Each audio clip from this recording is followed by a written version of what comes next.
ॐ ज्ञानतिमिरान्धस्य ज्ञानाञ्जनशलाकया चक्षुरोन्मिलितं येन तस्मै श्रीगुरवे नमः। श्रीचैतन्य मनोभीष्टं स्थापितं येन भूतले स्वयं रूपा कदा मह्यं ददाति स्वापदान्तिकम्। वन्देऽहं श्रीगुरो श्रीयुतापदकमलं श्रीगुरून् वैष्णवांश्च श्रीरूपं साग्रजाता सहगणा रघुनाथान्वितं तं सजीवं साद्वैतं सावधूतं परिजना सहितं कृष्ण चैतन्य देवं श्री राधा कृष्ण पदान् सहगणा ललिता श्री विशाखान्वितांश्च हे कृष्णा करुणा सिंधु दीनबन्धो जगत्पते गोपेशा गोपिका कांता राधा कांते तप्त कांचना गौरांगी राधे वृंदावनेश्वरी वृषभानुस्तुते देवी प्रणमामि हरिप्रिये। वाञ्छाकल्पतरुभ्यश्च कृपा सिन्धुभ्य एव च पतितानां पावनेभ्यो वैष्णवेभ्यो नमो नमः। जय श्री कृष्ण चैतन्य प्रभु नित्यानंद श्री अद्वैता गदाधर श्रीवासादि गौर भक्त वृंद। हरे कृष्णा कृष्णा कृष्णा हरे हरे, हरे रामा रामा रामा हरे हरे। ओम नमो भगवते वासुदेवाय भगवते वासुदेवाय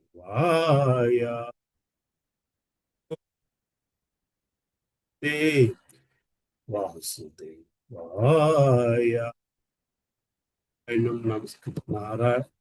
नारायणं नमस्कृत्यं नरं देव नमो।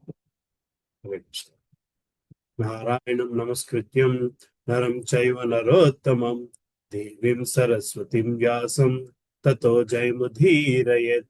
नष्टप्रायेषु अभद्रेषु नित्यं भागवत सेवया भागवती उत्तमश्लोके भक्तिर्भवती नैष्टिकी।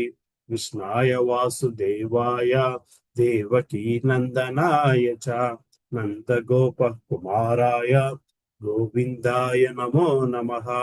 नमो महावधन्याय कृष्ण प्रेम प्रदायते कृष्णाय कृष्ण चैतन्य नाम्ने गौरत्विषे नमः। नमः पंकजनाभाय नमः पंकजमालिने नमः पंकजनेत्राय नमस्ते पंकजांग्रये। नमो ब्रह्मण्याय देवाय गो ब्राह्मण्याय हिताय च जगद्हिताय कृष्णाय गोविंदाय नमो नमः। नमः ओं विष्णुपदाय कृष्णपृष्ठाय भूतले श्रीमते भक्ति वेदांता स्वामी निति नामिने। नमस्ते सारस्वती देवे गौरवाणी प्रचारिणे निर्विशेष शून्यवादी पाश्चात्य देशतारिणे। जय श्री कृष्ण चैतन्य प्रभु नित्यानंद श्री अद्वैत गदाधर श्रीवासादि गौर भक्त वृंद। हरे कृष्णा कृष्णा कृष्णा हरे हरे, हरे रामा राम राम हरे हरे। करोति वाचालं पंगुं लगायते गिरिं यत्कृपातमहं वन्दे श्रीगुरुं दीनतारिणं परमानन्दमाधवं श्रीचैतन्यीश्वरम्। अपवित्रो पवित्रो वा सर्वावस्थगतोऽपि वा यस्मरेति पुण्डरीकाक्षं स बाह्याभ्यन्तरशुचिः। శ్రీ విష్ణు శ్రీ విష్ణు శ్రీ విష్ణు. హరే కృష్ణ.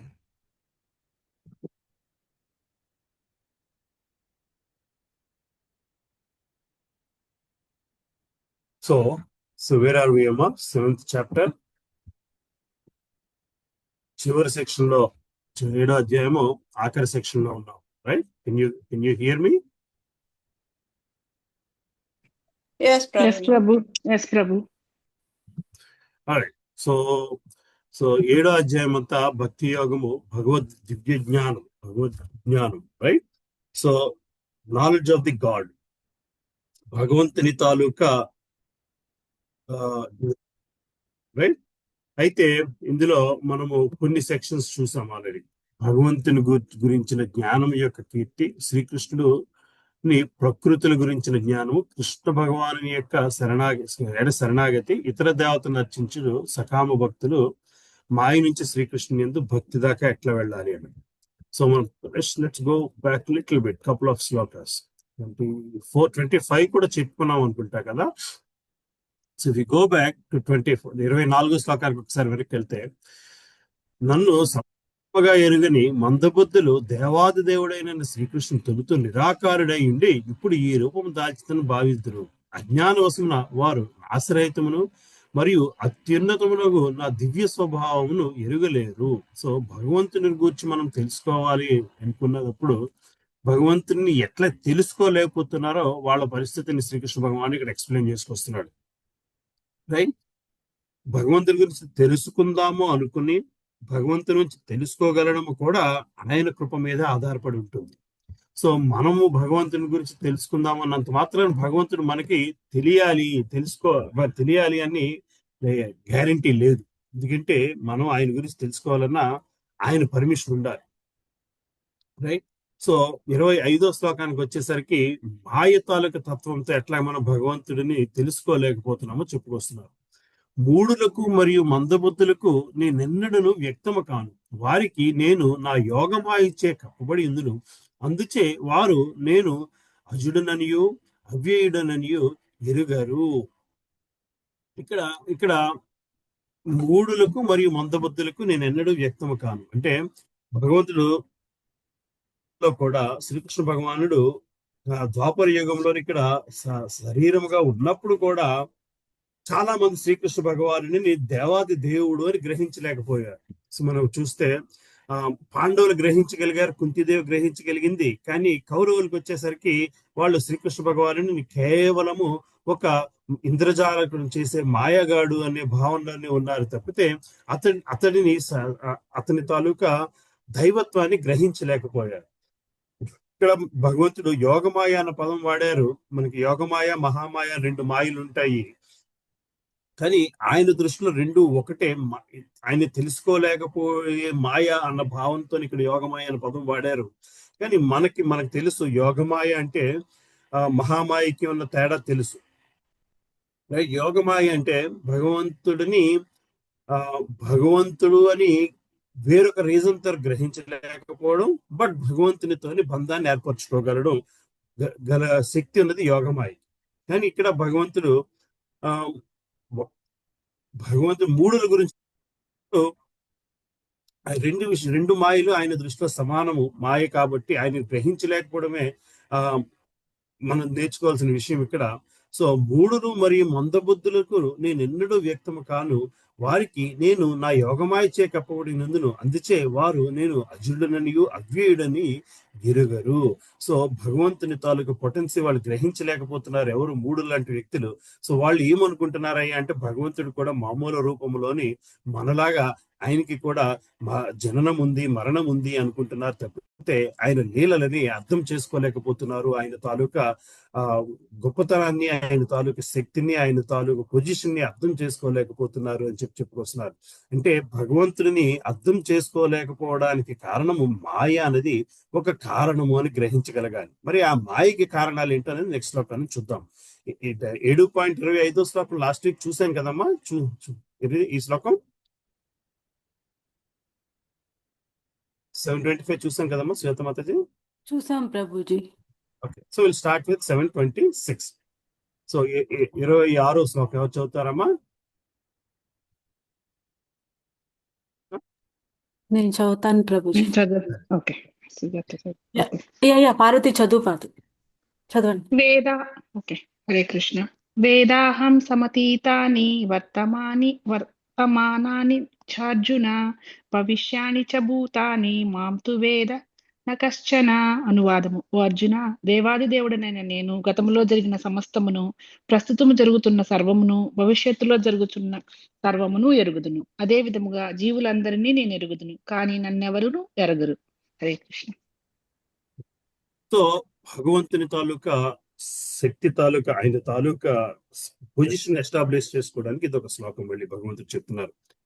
దేవాది దేవుడైన నేను గతములో జరిగిన సమస్తమును, ప్రస్తుతమును, జరుగుతున్న సర్వమును, భవిష్యత్తులో జరుగుతున్న సర్వమును ఎరుగుదును.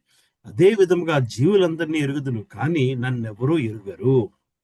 అంటే మనకి ఆల్రెడీ ఒకసారి ఇంకో 4వ అధ్యాయంలో ఒకసారి చెప్పారు భగవంతుడు, మళ్ళీ 2వ అధ్యాయంలో ఒకసారి చెప్పారు భగవంతుడు. ఏం చెప్పారు 2వ అధ్యాయంలో? నేను ఎప్పటి నుంచో ఉన్నాను, నువ్వు ఎప్పటి నుంచో ఉన్నావు, కానీ నీకు అవన్నీ గుర్తులేవు, నాకు గుర్తున్నాయి. అలాగే 4వ అధ్యాయంకి వచ్చేసరికి వివస్వానుడి దగ్గర నుంచి నేనున్నాను, వివస్వానుడి దగ్గర నుంచి అప్పుడు సూర్య భగవానికి నేను భగవద్గీత చెప్పాను, అవన్నీ కూడా చెప్పుకొస్తారు. అట్లాగే నేను మళ్ళీ 11వ శ్లోక అధ్యాయంకి వచ్చేసరికి విశ్వరూపం చూపెడుతూ భవిష్యత్తు గురించి, కాలం, భగవంతుని తాలూకా కాలరూపమైన విషయాన్ని మనకి ఆయన జరగబోయే కురుక్షేత్రంలో ఎవరు ఎట్లా చనిపోతున్నారు అన్నది కూడా చూపెడుతుంటారు. అయితే ఇదంతా కూడా భగవంతుడు తన గొప్పతనం చెబుతున్నా సరే భక్తులకి ఇదంతా కూడా క్లారిటీ ఉండదు. ఎప్పుడు ఉంటుంది క్లారిటీ? ఆయన కృప వల్ల మాత్రమే ఉంటుంది. ఆయన కృప వల్ల మాత్రమే ఆ క్లారిటీ వస్తుంది. సో భగవంతుని తాలూకా స్థితిని, ఔన్నత్యాన్ని మనం ఎందుకు గ్రహించలేకపోతున్నాము అంటే మనకున్న డిస్కషన్ ఏమిటి అన్నది ఈ శ్లోకాల్లో చెప్పుకొస్తుంటారు. మనకి మాయతో ఉండే సంబంధం వలన అది ఎట్లా మనం గ్రహించలేకపోతున్నాం అన్నది మనకి ఈ శ్లోకాల్లో చెప్పుకుంటూ వస్తుంటారు. సో ఆయనకి మనకి ఉన్న తేడా, దీని ముందు శ్లోకాల్లో మనకి దేవతలకి భగవంతుడికి ఉన్న తేడా చెప్పుకొచ్చారు. ఇక్కడ మాత్రము ఆయన దేవతలని మించి ఆయనకున్న శక్తితత్వం ఏంటో అన్నది మనకి చెప్పుకొస్తున్నారు. దీని ప్రభుపాదుల వారి భాష్యంకి వెళ్దాము, కావాలంటే మళ్ళీ తిరిగి వద్దాము.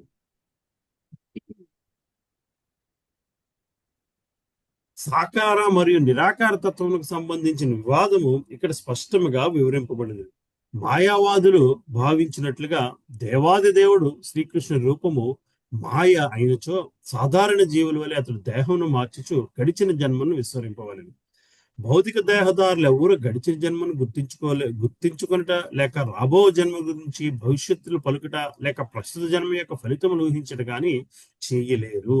సో చాలా మంది భగవంతుడిని మామూలు భౌతిక స్వరూపంగా చెప్పుకొస్తుంటారు. నిజానికి మాయావాద తత్వం అంటే, సో నిజానికి చెప్పుకోవాల్సి వస్తే భగవద్గీత భాష్యం ముందుంది. భాగవతం గురించి చెప్పుకోవాల్సి వస్తే మనకి మధ్వాచార్యుల వారు వచ్చిన దగ్గర నుంచి భాగవత భాష్యం అనేది జరగడం మొదలుపెట్టింది.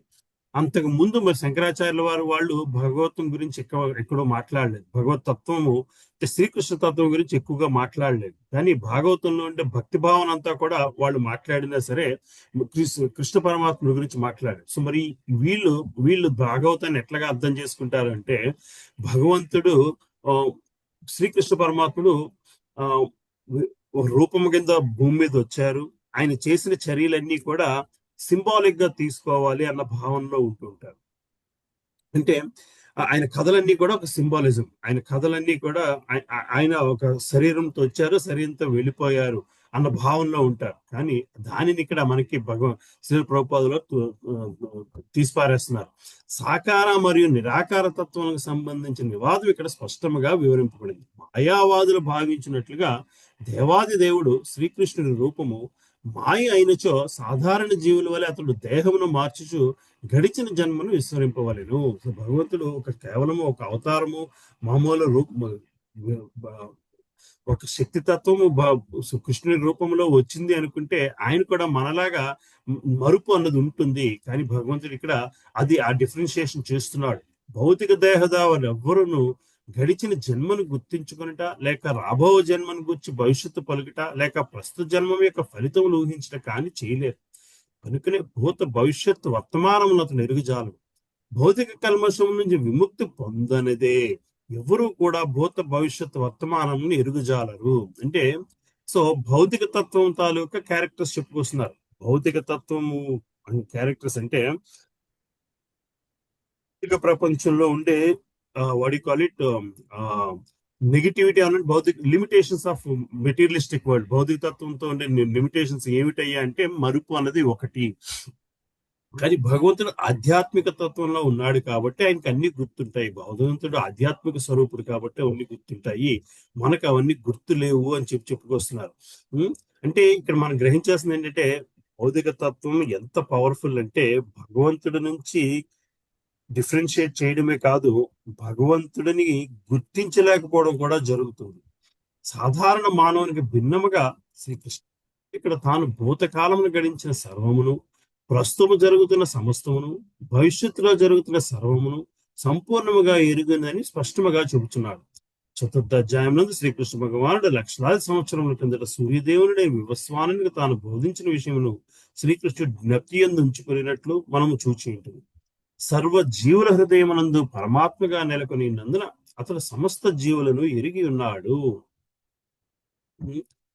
కానీ శ్రీకృష్ణుడు ఆ విధంగా సర్వ జీవుల యందు పరమాత్మనిగా నిలిచి ఉన్నను మరియు దేవాది దేవునిగా స్థితిలై ఉన్నను, మందబుద్ధులు నిరాకార బ్రహ్మభూతిని గురించి తెలుసుకున్న సమర్థులైనను అతనిని పరమపురుషునిగా ఎరుగులేకున్నారు. యథార్థముగా శ్రీకృష్ణ భగవానుని దివ్య దేహము నశ్వరము కానిది. అతడు సూర్యుని వంటి వాడు, మాయ మేఘము వంటిది. భౌతిక జగత్తులో సూర్యుడు, చంద్రుడు, నక్షత్రాదులు కలిగిన ఆకాశమును మేఘములు కొన్ని మార్లు తాత్కాలికంగా కప్పివేసినను వాస్తవమునకు అది మన దృష్టిని కప్పివేయటియే అగును.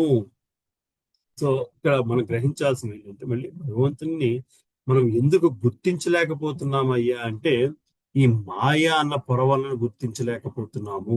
మన నెక్స్ట్ శ్లోకాల్లో మనకి కొంత డీటెయిల్ వస్తుంది. కానీ భగవంతుని తాలూకా శక్తి, భగవంతుని తాలూకా నిర్వచనము మనకి అందనిది.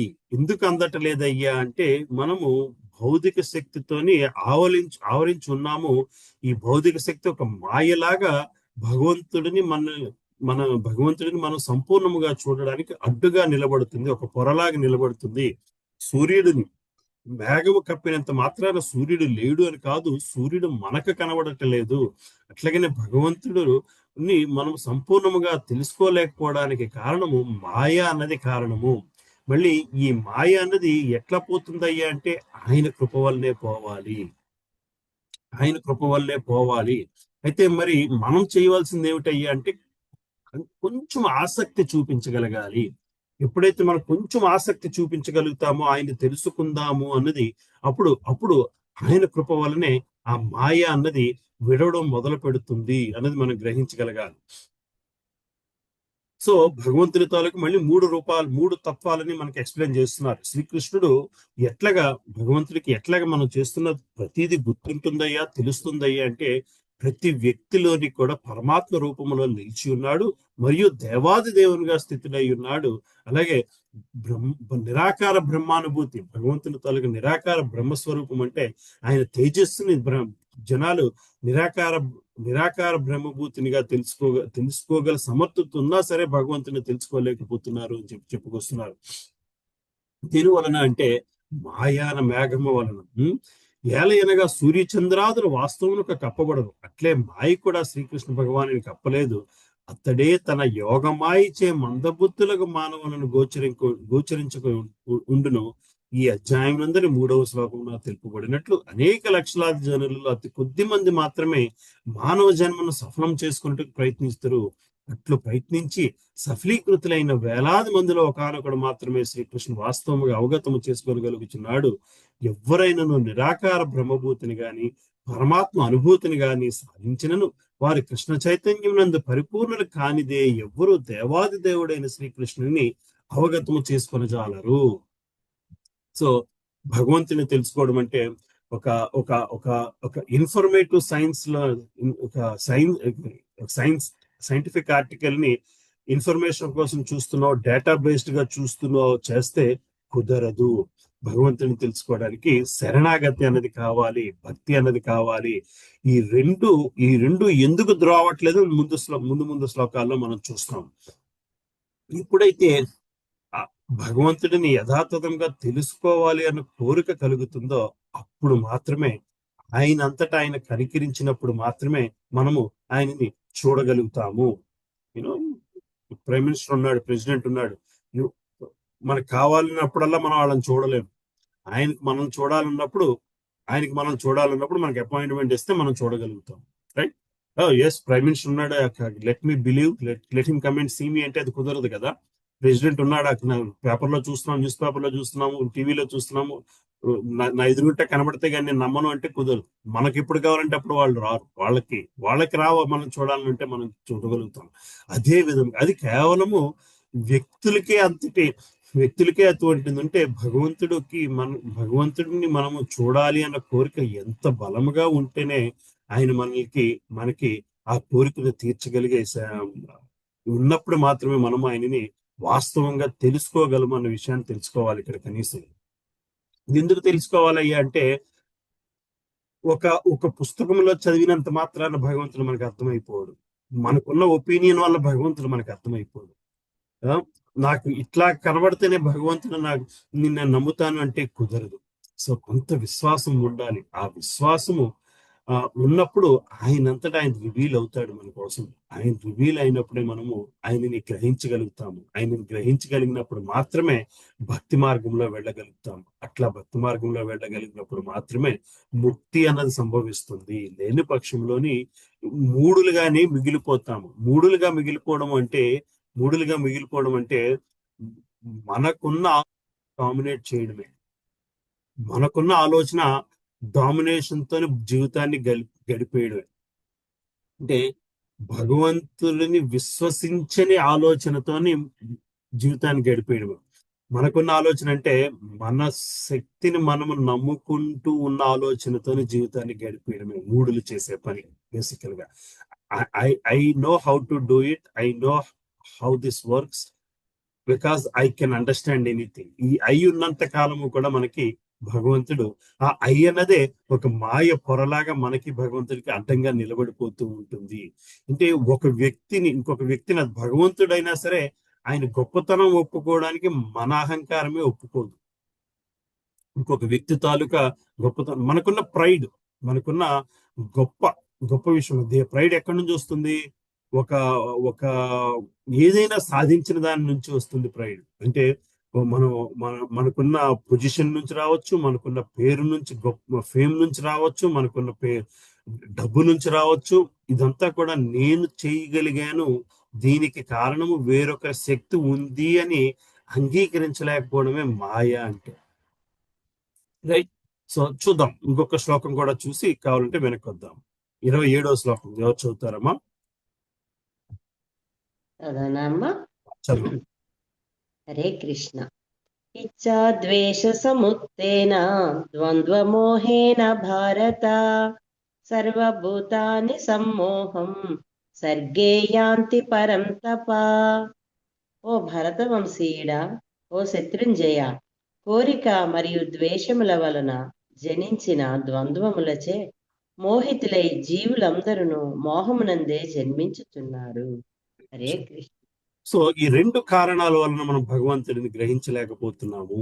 ఏమిటయ్యా అంటే, కోరిక మరియు ద్వేషముల వలన జన్మించిన ద్వంద్వములచే మోహితుడైన ఆ మోహము, జీవులందరూ మోహమునందే జన్మించుచున్నారు. ఈ రెండు విషయాలు, కోరిక మరియు ద్వేషం.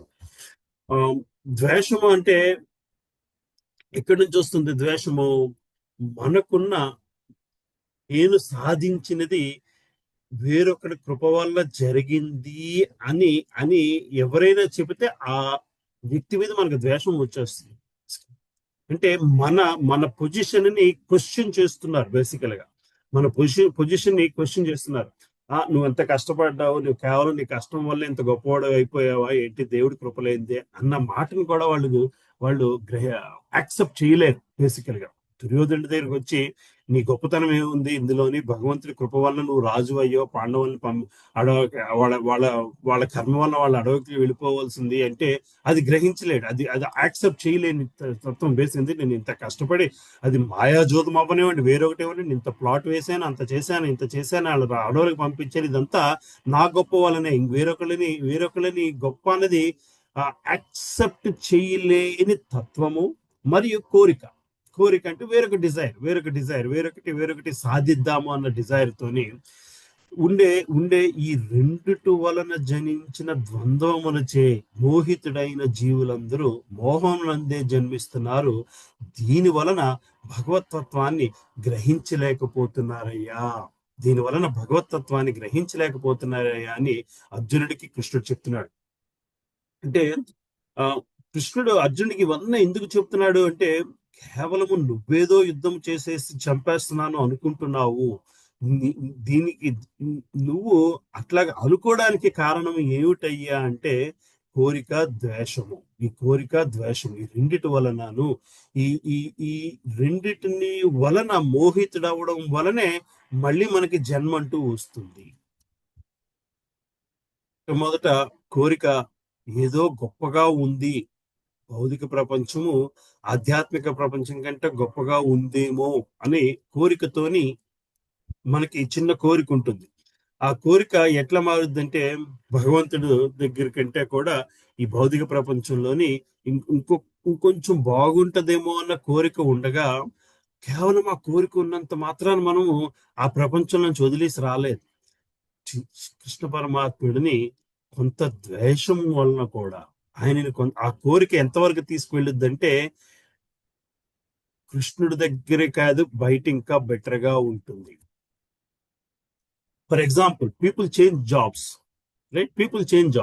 ఉద్యోగం మానేస్తుంటారు. ఉద్యోగం ఎప్పుడు మానుతుంటారు? బయట జాబ్ ఇంకా బాగుంది, ఎంతో బాగుంది అంటే ఇంకా ఎక్కువ డబ్బులు వస్తున్నాయి, అయినా సరే కేవలం దాని గురించి ఆ కోరిక కనబడుతుంది. బయట జాబ్ ఇంకో ఆఫర్ వచ్చింది, ఆఫర్ చాలా ఎక్కువ డబ్బులు వస్తున్నాయి. కేవలం ఆఫర్ తోనే కాదు, అక్కడి నుంచి ఏం జరుగుద్దంటే, మీకు ప్రతి ఒక్కడికి కూడా కరెంట్ బాస్ లో ఉండే నెగిటివ్ అంతా కనబడడం మొదలు పెడుతుంది. మనకి జస్టిఫికేషన్ కోసం ఆ జాబ్ మారడానికి కేవలం డబ్బే అని మనం అహంకారం ఒప్పుకోదు. అందువల్ల ఏం చేస్తుంటుంది, ఉన్న జాబులోని నెగిటివిటీ కనబడడం మొదలు పెడుతుంది. అది ఆ నెగిటివిటీ ఎందుకు కనబడుతుంది అంటే, ద్వేషం అన్నది రావాలి. ఆ ద్వేషం వచ్చినప్పుడు కొత్తగా ముందు నెక్స్ట్ వెళ్ళే దానిని జస్టిఫై చేసుకోవడం కోసం ఆ ద్వేషం ఉపయోగపడుతుంది. అదవుతుంది కదా. అంటే కృష్ణుని రిజెక్ట్ చేయడానికి, భగవంతుని రిజెక్ట్ చేయడానికి ఈ రెండు మూలం అయిపోతున్నాయి. వేరొక కోరిక, భగవంతుని మీద ద్వేషం. కేవలము కోరిక ఉన్న భగవంతుడి మీద ప్రేమ ఉంటే ఆ కోరిక మనకి చిన్నదైపోతుంది. కేవలము కోరిక ఉన్నా సరే భగవంతుని మీద ప్రేమ ఉంటే ఆ కోరిక చిన్నదైపోతుంది. So for example, in a family of wife and husband, right, you really have a great opportunity, but that opportunity ఏం చేస్తుందంటే మీ ఇద్దరిని కొంచెం దూరం చేస్తుంది. But if you are suffering because of that separation, you would let that job go. మనం భార్యాభర్తల్లో భార్యను వదిలి దూరంగా వెళ్ళి కొంతకాలం ఉద్యోగం చేయాల్సి వస్తుంది, కానీ భార్యను వదలలేకపోతే ఆ ఉద్యోగం గొప్పగా అనిపించదు. అట్లాగా కృష్ణుడిని దూరము అవ్వడం కోసం కోరిక కారణమైతే, ఆ కోరికను బలపరిచేది ద్వేషము. భగవంతుడినే మనము, ఆయన యాజమాన్యతాన్నే మనము ద్వేషించడం జరుగుతుంది. సో మనకుండే భౌతిక యాజమాన్యత్వము భగవంతుడిని ఉన్న ఆధ్యాత్మిక ప్రపంచంలోనే ఆయన యజమాన్యత్వం మీద ద్వేషము కలగడం వలన భౌతిక ప్రపంచంలోకి రావడం జరిగినప్పుడు ఈ రెండిటి వలన జనించిన ద్వంద్వములచే మోహితుడై, ఈ రెండు మీద మనము మోహము పెంచుకోవడం వలన మనము జీవులందరూ మోహమునందే జన్మిస్తున్నారు, మళ్ళీ తిరిగి భౌతిక ప్రపంచంలోని జన్మించడానికి కారణమవుతుంది. ఈ రెండింటినే మాయ అని పిలుస్తున్నాము. మాయ ఈ రెండింటిని పోషించడానికి ప్రయత్నిస్తూ ఉంటుంది. మాయ ఈ రెండింటిని పోషించడానికి ప్రయత్నిస్తుంది అంటే మాయ మనల్ని భగవంతుడి నుంచి దూరంగా ఉంచడానికి ప్రయత్నించట్లేదు.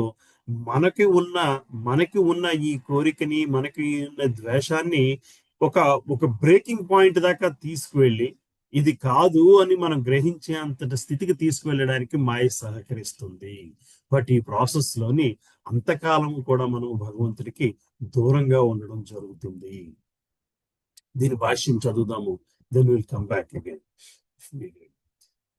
శుద్ధ జ్ఞాన స్వరూపుడైన దేవాది దేవునికి ఆధీనుడై ఉండిటియే జీవుని సహజ స్థితి. అట్టి శుద్ధ జ్ఞానము నుండి జీవుడు మోహముచే విడివడినప్పుడు మాయాశక్తికి లోబడి దేవాది దేవుని గ్రహింపజాలడు. అట్టి మాయాశక్తి కోరిక ద్వేషములడే ద్వంద్వములందు వ్యక్తమగుచున్నది. అట్టి కోరిక మరియు ద్వేషము చేత అజ్ఞాని దేవాది దేవునితో ఐక్యము కావాలని వాంఛించి శ్రీకృష్ణుడు దేవాది దేవుడిని విషయమున అసూయను కలిగి ఉండును. కోరిక చేతను ద్వేషము చేతను కలుషితులుగాని శుద్ధ భక్తుడు శ్రీకృష్ణ భగవానుడు తాను ఆంతరంగ శక్తి ద్వారా అవతరించనని తెలుసుకుందరు. సో భగవంతుని స్వరూపము తెలుసుకోలేకపోవడానికి మనమున్న స్థితికి కారణము ఈ కోరిక ద్వేషము అని చెప్తున్నారు. మన నిజస్థితి ఏమిటయ్యా అంటే దేవాది దేవుని ఆధీనుడై ఉండిటే జీవుని సహజ స్థితి. దేవాది దేవునికి ఆధీనుడై ఉండిటే భగవంతుని తాలూకా ఆధిపత్యాన్ని అంగీకరించగలడమే. ద్వేషముతో అంగీకరించలేకపోతున్నాము. మనకున్న ఇండిపెండెన్స్ ఇండిపెండెంట్ గా ఉండాలి అన్న కోరికతోని భగవంతుడిని గ్రహించలేకపోతున్నాము. కానీ జీవుని తాలూకా నిజస్థితి ఏమిటయ్యా అంటే భగవంతుని తాలూకా గైడెన్స్ లో బతకగలడమే. భగవంతుని తాలూకా గైడెన్స్ లో అంటే ఆయన శరణాగతి పొంది ఆయన చెప్పు చేతల్లో ఉండగలడమే. అట్టి శుద్ధ జ్ఞానము నుండి జీవుడు మోహం చేవిడినప్పుడు మాయాశక్తికి లోబడి దేవాది దేవుని గ్రహింపజాలడు. భగవంతుని గ్రహించలేకపోతున్నాము. అట్టి మాయాశక్తి కోరిక ద్వేషము అనేది ద్వంద్వముల వ్యక్తమగుచున్నది. అట్టి కోరిక మరియు ద్వేషము చేత అజ్ఞాని దేవాది దేవునితో ఐక్యము కావాలని వాంఛించి శ్రీకృష్ణుడు దేవాది దేవుని అసూయను కలిగి ఉండను. సో ఇక్కడ మళ్ళీ మనం గ్రహించాల్సిన విషయం ప్రభుపాద గారు చెప్తుంది ఏంటంటే బ్రహ్మములో కలుద్దాము అనుకోవడము కూడా కోరిక ద్వేషముతో సంబంధించిన విషయము. మాయావాద తత్వం అన్నది దానికి కూడా కోరిక ద్వేషంతోనే వస్తుంది. అంటే భగవంతుడిని అంగీకరించడానికి మనసు ఒప్పట్లేదు. మనకుండే భగవంతుని మీద ఉన్న ద్వేషముతో కానీ భౌతిక ప్రపంచం తాలూకా కష్టం తెలుస్తుంది. భౌతిక ప్రపంచం తాలూకా బాధలు తెలుస్తున్నాయి. ఈ బాధల నుంచి బయటపడడానికి ఆయన బ్రహ్మములో ఐక్యం అవడానికి కోరుకుంటున్నాము తప్పితే ఆయనకి శరణాగతి పొంది ఆయనకి ఆధీనుడై ఉందాము అన్న ఆలోచన ఉండని వాళ్ళు మాత్రమే బ్రహ్మంలో కలుద్దాం అనుకుంటున్నారు. అది ఒక మాయ వలన జరుగుతుంది. కాబట్టి ఆ తత్వాన్ని మాయావాదత్వము అని పెంచుకొస్తున్నారు. అర్థమవుతుందమ్మా? సో బ్రహ్మంలో కలుద్దాము అనుకోవడానికి కూడా కారణం ఏమిటయ్యా అంటే భగవంతుని తాలూకా లీడర్షిప్ ని ఒప్పుకోలేకపోవడమే. ఆయన ఆధీనంలో నేను జీవిస్తాను అన్న ఆలోచన లేకపోవడమే. ఆయనకి శరణాగతి పొందలేకపోవడం వలన మనము ఆయన బ్రహ్మంలో కలవడానికి కూడా రెడీ అవుతున్నాం తప్పితే ఆయన ఆధిపత్యాన్ని అంగీకరించట్లేదు. ఆయన ఆధిపత్యాన్ని అంగీకరించకపోయినంత కాలము కూడా మనకి ముక్తి అన్నది రాదు.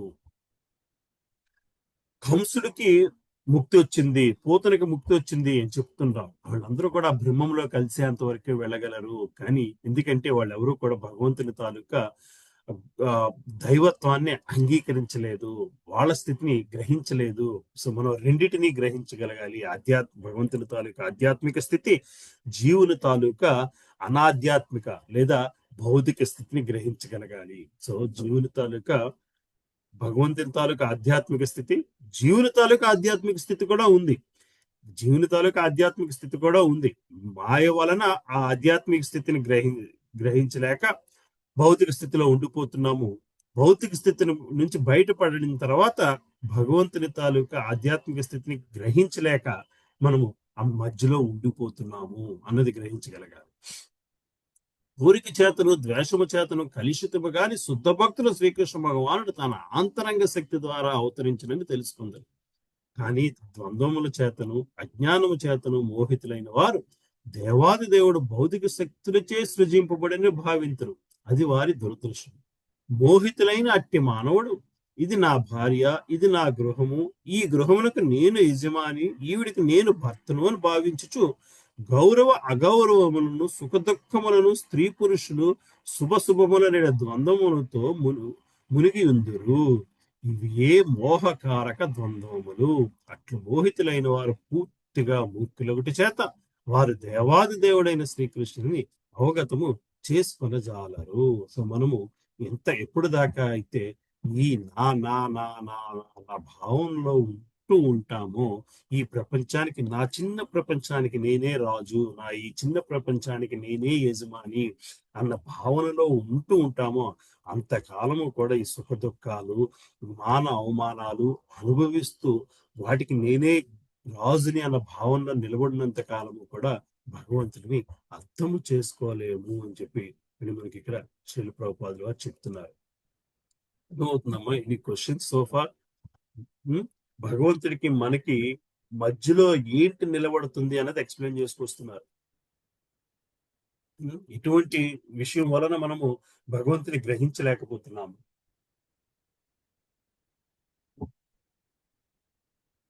రైట్, నెక్స్ట్ శ్లోకానికి వెళ్దామా? సరే, సో నెక్స్ట్ శ్లోకం చదువుతారా? హరికృష్ణ ప్రభుజీ, నేను చదవచ్చా ప్రభు? చదవండి కుమారి మాత. ఏషాం త్వంతగతం పాపం జనానాం పుణ్యకర్మణాం తే ద్వంద్వమోహ నిర్ముక్తా భజంతే మాం దృఢవ్రతాః.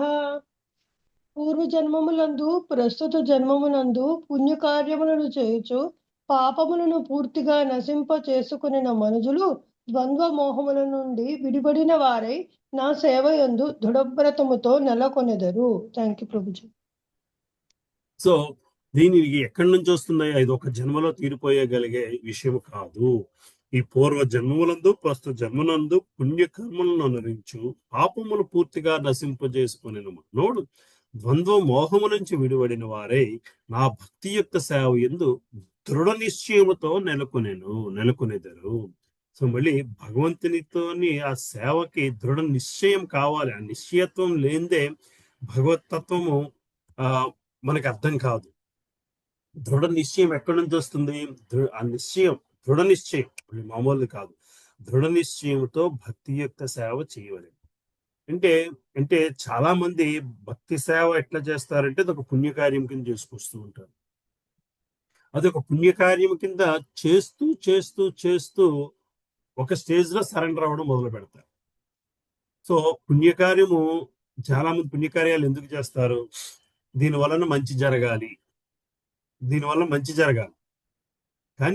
కానీ ఎప్పుడైతే మనము భగవంతుని తాలూకా స్థితిని, మనస్థితిని అర్థం చేసుకుంటామో అప్పుడు ఆ పుణ్యకార్యము ఒక సరెండర్తో చేయడం మొదలు పెడతాం, ఒక శరణాగతితో చేయడం మొదలు పెడతాం. అది అంటే భగవంతుడిని తెలుసుకోవడానికి పూర్వజన్మయందు ప్రస్తుత జన్మయందు పుణ్య కర్మను అనుసరించు పాపములను నశింపజేసుకునే మానవుడు. అంటే భగవంతుడిని తెలుసుకోవడానికి కూడా కొంత సుకృతి కావాలి. ఆ సుకృతి ఈ జన్మలో నీకు వచ్చిందని మనం అనుకోవడానికి వీల్లేదు. అది ఏదో జన్మలోనే మనకున్న ఆ పుణ్యకార్య ఫలము వలన సుకృతి వస్తున్నది. ఆ సుకృతితో ఏం చేయగలగాలి? వచ్చిన అవకాశాన్ని దుర్వినియోగం పరుచుకోకుండా భక్తి సేవతో భగవంతుడిని మరింతగా తెలుసుకోవడానికి ప్రయత్నించాలి. జ్ఞానంతో తెలుసుకోవడానికి ప్రయత్నించేంత కాలము భగవంతుడిని అర్థమవుతాడు, భగవంతుడిని అర్థం చేసుకోగలుగుతాము. మళ్ళీ మనం భగవంతుడి గురించి మరొకరికి చెప్పగలుగుతాము. అదంతా ఒక అకాడమిక్ ఇంట్రెస్ట్ అయిపోతుంది తప్పితే సరెండర్ అన్నది ఉండదు. కదమ్మా, భగవంతుడిని గురించి తెలుసుకోవడం వేరు, భగవంతుడిని తెలుసుకోవడం వేరు. భగవంతుడి గురించి తెలుసుకోవడం వేరు, భగవంతుడిని తెలుసుకోవడం వేరు. భగవంతుడిని గురించి మీరు పుస్తకాలు చదివితే అర్థమవుతుంది, నలుగురు మనుషుల దగ్గర వింటే అర్థమవుతుంది. భగవంతుడిని తెలుసుకోవాలంటే ఆయనకి సేవ చేయాల్సింది. అది ఎక్కడి నుంచి వస్తుంది అయ్యా అంటే పూర్వజన్మ సుకృతి నుంచి వస్తుంది. ఒకళ్ళెవరో మన గురించి ప్రార్థన చేయడం వలన వస్తుంది. మనం చేసే పుణ్యకార్య ఫలితముగా ఎవరో మన గురించి తపన పడడం వలన వస్తుంది. అటువంటి వ్యక్తులకి ఆ ద్వంద్వం నుంచి బయటపడాలి. బయటపడిన తర్వాతే భక్తి యొక్క సేవ అనేది చేయగలుగుతాము. ఆ భక్తి యొక్క సేవల్లోని దృఢ నిశ్చయంతో నెలకొనిన వాడికి భగవంతుడు అర్థమవుతాడయ్యా. అటువంటి దృఢ నిశ్చయంతో భక్తి యొక్క సేవలో నిలబడిన వాడికి భగవంతుడిని చేరుకోవడానికి అవకాశం ఉంది.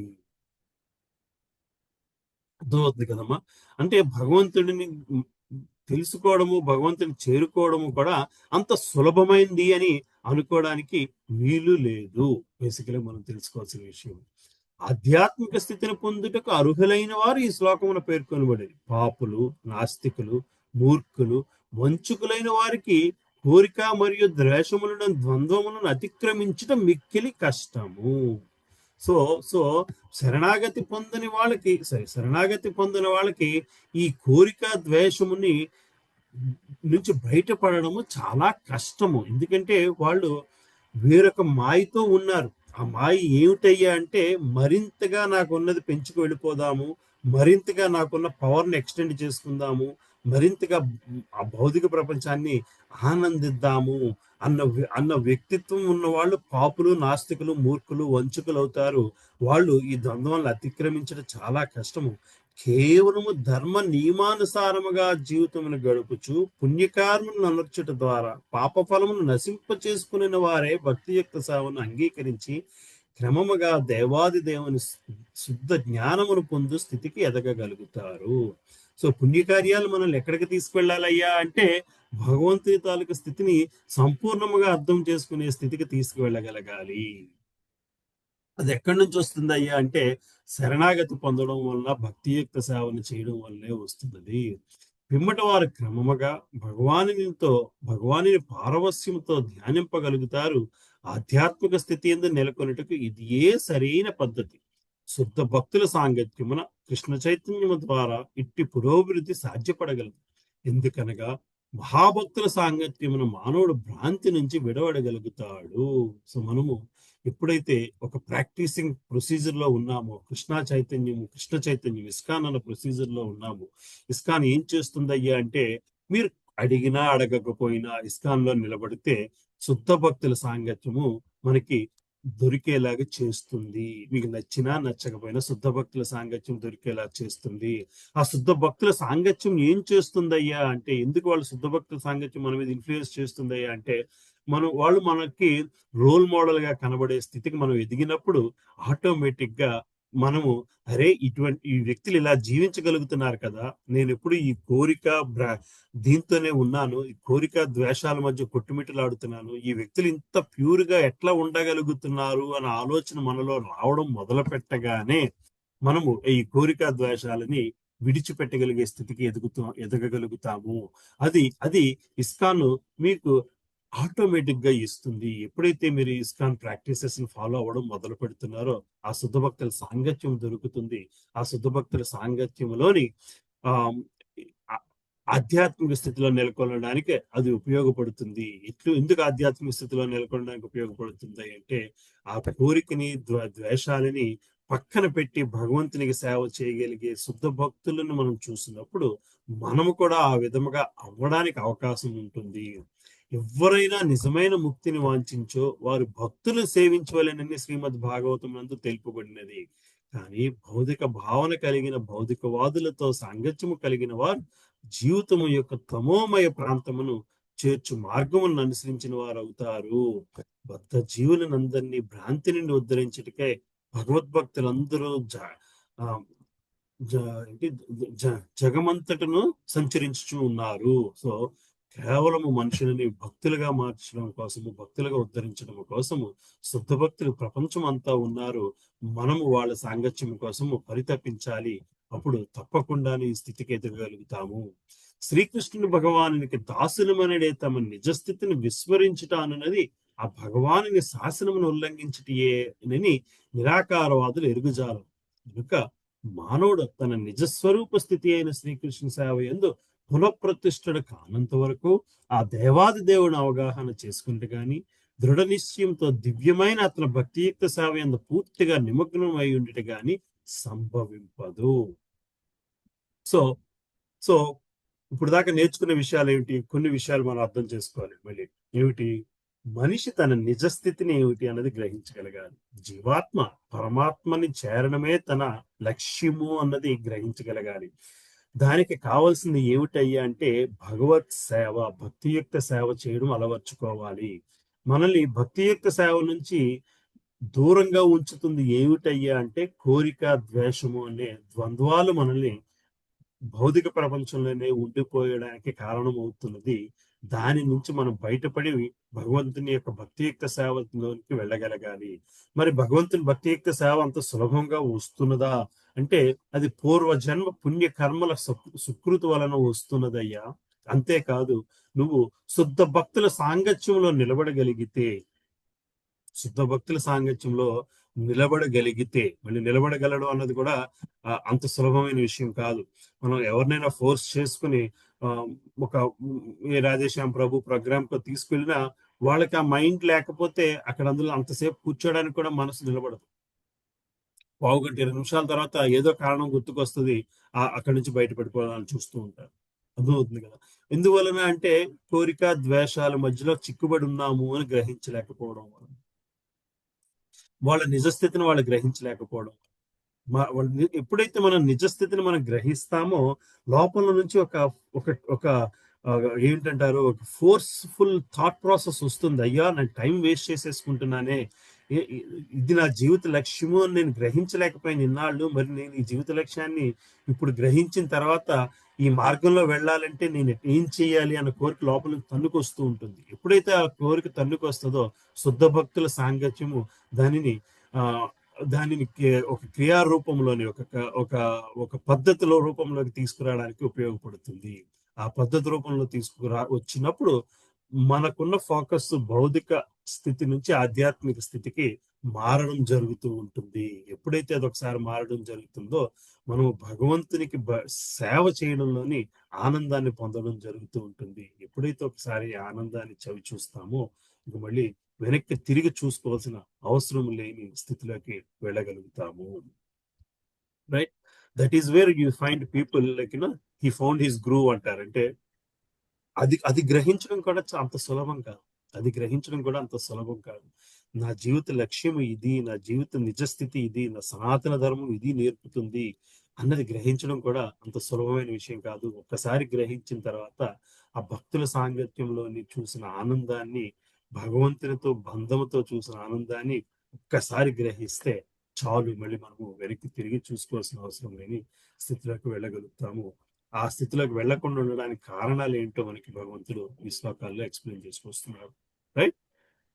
I think there are only 2 more shlokas, but let's see when we come back. ఈ మధ్య అలాగే అనిపిస్తుంది అన్న, అమ్మో ఎంత వేస్ట్ అయిపోయిందో టైం అనిపిస్తుంది ఈ మధ్య.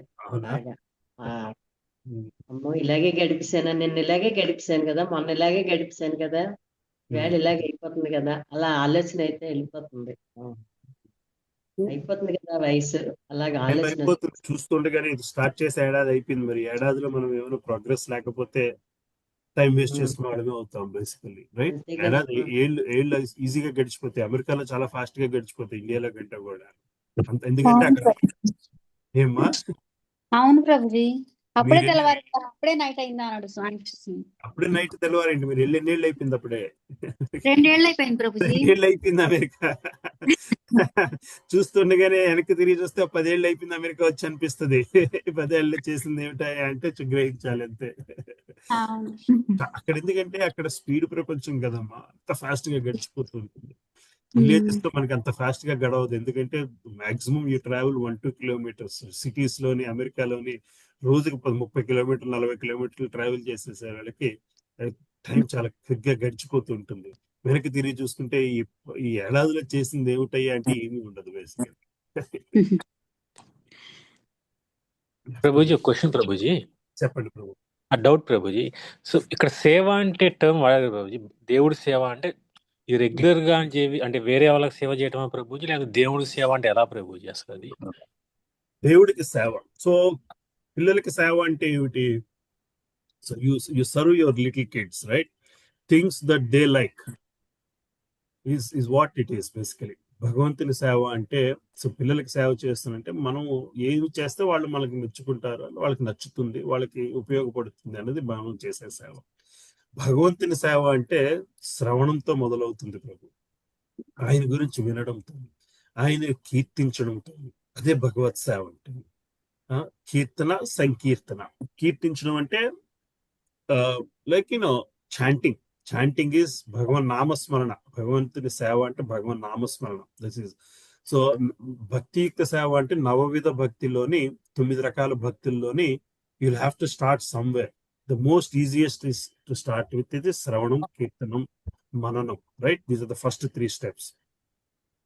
ఆ 3తో స్టార్ట్ చేస్తే భక్తియుక్త సేవలో ఉన్నట్టే. So that is the reason why daily you have to do so many rounds of chanting. ఇంకా ఇప్పుడు మనకి ఆల్రెడీ ఏడాది నుంచి చెప్పుకొస్తున్నాము. సో ఈ పాటికి కనీసం కొన్ని రౌండ్స్ ఆఫ్ చాంటింగ్ రెగ్యులర్ గా చేయగలగాలి. అది భక్తియుక్త సేవ. సో చాంటింగ్ చేయడం అంటే మళ్ళీ యూ హ్యావ్ టు నామస్మరణ చేస్తూ నామాన్ని వినాలి. అప్పుడు అది మననంలోకి వెళ్ళగలుగుతుంది. హరే కృష్ణ మహామంత్ర నామస్మరణ చేస్తూ హరే కృష్ణ కృష్ణ కృష్ణ హరే హరే, హరే రామ రామ రామ హరే హరే చెప్పడము, అది వినడము. This is part of service. Service is not always physically go and do Mangalaharathi, physically go and do cleaning of the temple. Those are all good. అవన్నీ కూడా కొంతవరకు అవన్నీ ఉపయోగమే, అవన్నీ కూడా కావాల్సినవే.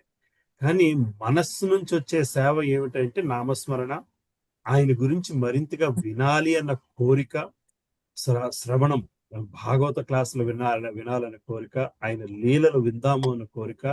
ఎప్పుడైతే మనము ఆ ఆసక్తిని పెంపొందించుకుంటామో, వినడంలో ఉన్న ఆనందాన్ని చూడడం మొదలు పెడతామో, మనం సరెండర్ అవడం బాగా జరుగుద్ది ప్రభు. ఆ సరెండర్ అవడం జరుగుద్ది. Right Prabhu? Thanks Prabhuji. He likes these things and that is what we should be doing. Sure Prabhuji. Thanks. Naga Prabhuji, మీరు చాంటింగ్ బీట్స్ తెచ్చుకున్నారా ప్రభుజీ? నేను అడగడం మర్చిపోయాను మిమ్మల్ని. తెచ్చుకున్నాను మాతాజీ, ఇండియా నుంచి తెచ్చుకున్నాను వచ్చేటప్పుడు, కానీ ఇంకా స్టార్ట్ చేయలేదు, కానీ తెచ్చుకున్నాను మాతాజీ. ప్రభుజీ, మీరు ఈ చాప్టర్ అయిన తర్వాత కొంచెం ఒక 1/2 అవర్ అలాగా చాంటింగ్ మీద క్లాస్ తీసుకోండి ప్రభుజీ. ఓకే అమ్మా, ఓకే. హరినామ సంకీర్తన చాంటింగ్ క్లాస్. ఎందుకంటే నాగా ప్రభుజీ కొత్త అనుకుంటా కదా, కొత్త కదా. ప్రసన్న ప్రభు కూడా, ఆయన కూడా కొత్తనే. సరే, we'll do one class on chanting. ఒక క్లాస్, ఒక 1/2 అవర్ హరినామం గురించి discussion. Yes, before the next chapter starts, we'll do that. Thanks Mataji. Thanks Prabhuji. Thank you Prabhu. Hare Krishna. కనీసం 1 రౌండ్ అయినా స్టార్ట్ చేయండి Prabhu chanting, because that is your direct phone call to Krishna basically. That's your direct line basically. Sure Prabhuji. Sure. So 29వ శ్లోకం ఎవరు చదువుతారు? నేను చదువుతాను Prabhuji. Hare Krishna.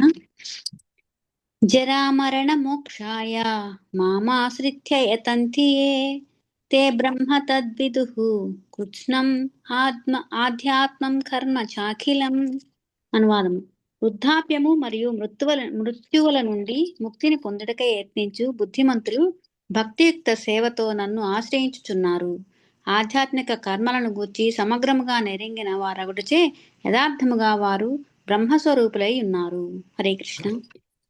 So వేరొక కారణంతో భగవంతుడి దగ్గరికి వస్తున్నా. ఆ కారణం ఏమిటి? వృద్ధాప్యము మరియు మృత్యువుల నుంచి ముక్తిని పొందుటకే, అంటే భౌతిక ప్రపంచంలో మళ్ళీ జన్మ తీసుకోకుండా ఉండే స్థితి బేసికల్గా ప్రయత్నించుచు బుద్ధిమంతులు భక్తియుక్త సేవతో నన్ను ఆశ్రయిస్తున్నారు. అటువంటి వ్యక్తులు ఫిక్స్డ్ మైండ్ తోని భక్తియుక్త సేవతోని నన్ను ఆశ్రయిస్తున్నారు. ఆధ్యాత్మిక కర్మలను గూర్చి సమగ్రమంగా నెరిగిన వారు విటిచే యథార్థముగా వారు బ్రహ్మస్వరూపులై ఉన్నారు. సో ఒక డిజైర్ తో వచ్చిన, ఏమిటా డిజైర్? ఈ జన్మ మృత్యు చక్రం నుంచి బయటపడదాము అన్న డిజైర్ తో భగవంతుడి దగ్గరికి రావడం జరిగినా సరే ఏం జరుగుతుంది? ఆధ్యాత్మిక కర్మల గురించి ఎప్పుడైతే భగవంతుడి దగ్గరికి వస్తున్నారో భగవంతుని తాలూకా ఆధ్యాత్మిక తత్వాన్ని గ్రహించడం మొదలవుతూ ఉంటుంది. ఎప్పుడైతే ఆయన ఆధ్యాత్మిక తత్వాన్ని గ్రహించడం మొదలవుతుందో, ఒక భౌతిక కారణంతో వచ్చినా, భౌతికంగా బయటపడదామన్న కారణంతో వచ్చినా సరే, అంటే ఆసక్తి అంటే అదే చిన్న ఆసక్తి, చిన్న కోరిక, ఇటువంటి ఆధ్యాత్మిక కోరిక, భౌతిక కోరిక కాదు. భౌతిక కోరికల నుంచి బయటపడదాము అనుకునే ఒక ఆధ్యాత్మిక కోరికతో వచ్చినా సరే, భగవంతుని తత్వము, ఆయన తాలూకా ఆ, ఆధ్యాత్మిక కర్మల గురించి తెలుసుకోవడం పెట్టగలిగితే మనము బ్రహ్మస్వరూపులమే అని చెప్తున్నారంటే, మనలో ఉన్న ఆధ్యాత్మిక తత్వము బయటకు వస్తుంది. అంటే మనలో ఉన్న ఆధ్యాత్మిక తత్వం బయటకు వస్తుంది అంటే సి అలా.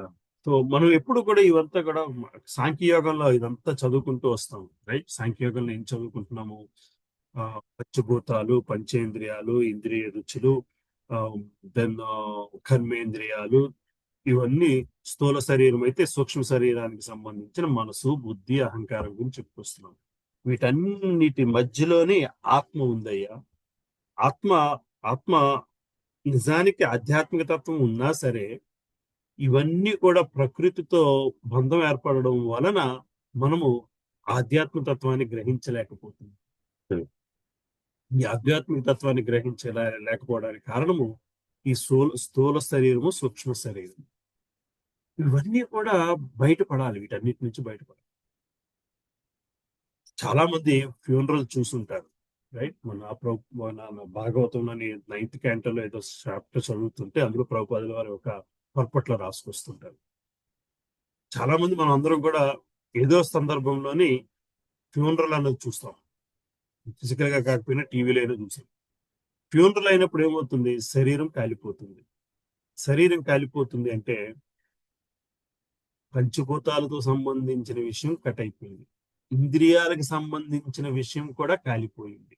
ఎందుకంటే నాలిక లేదు, చెయ్యి లేదు, కాలు లేదు, ఇంకేది లేదు.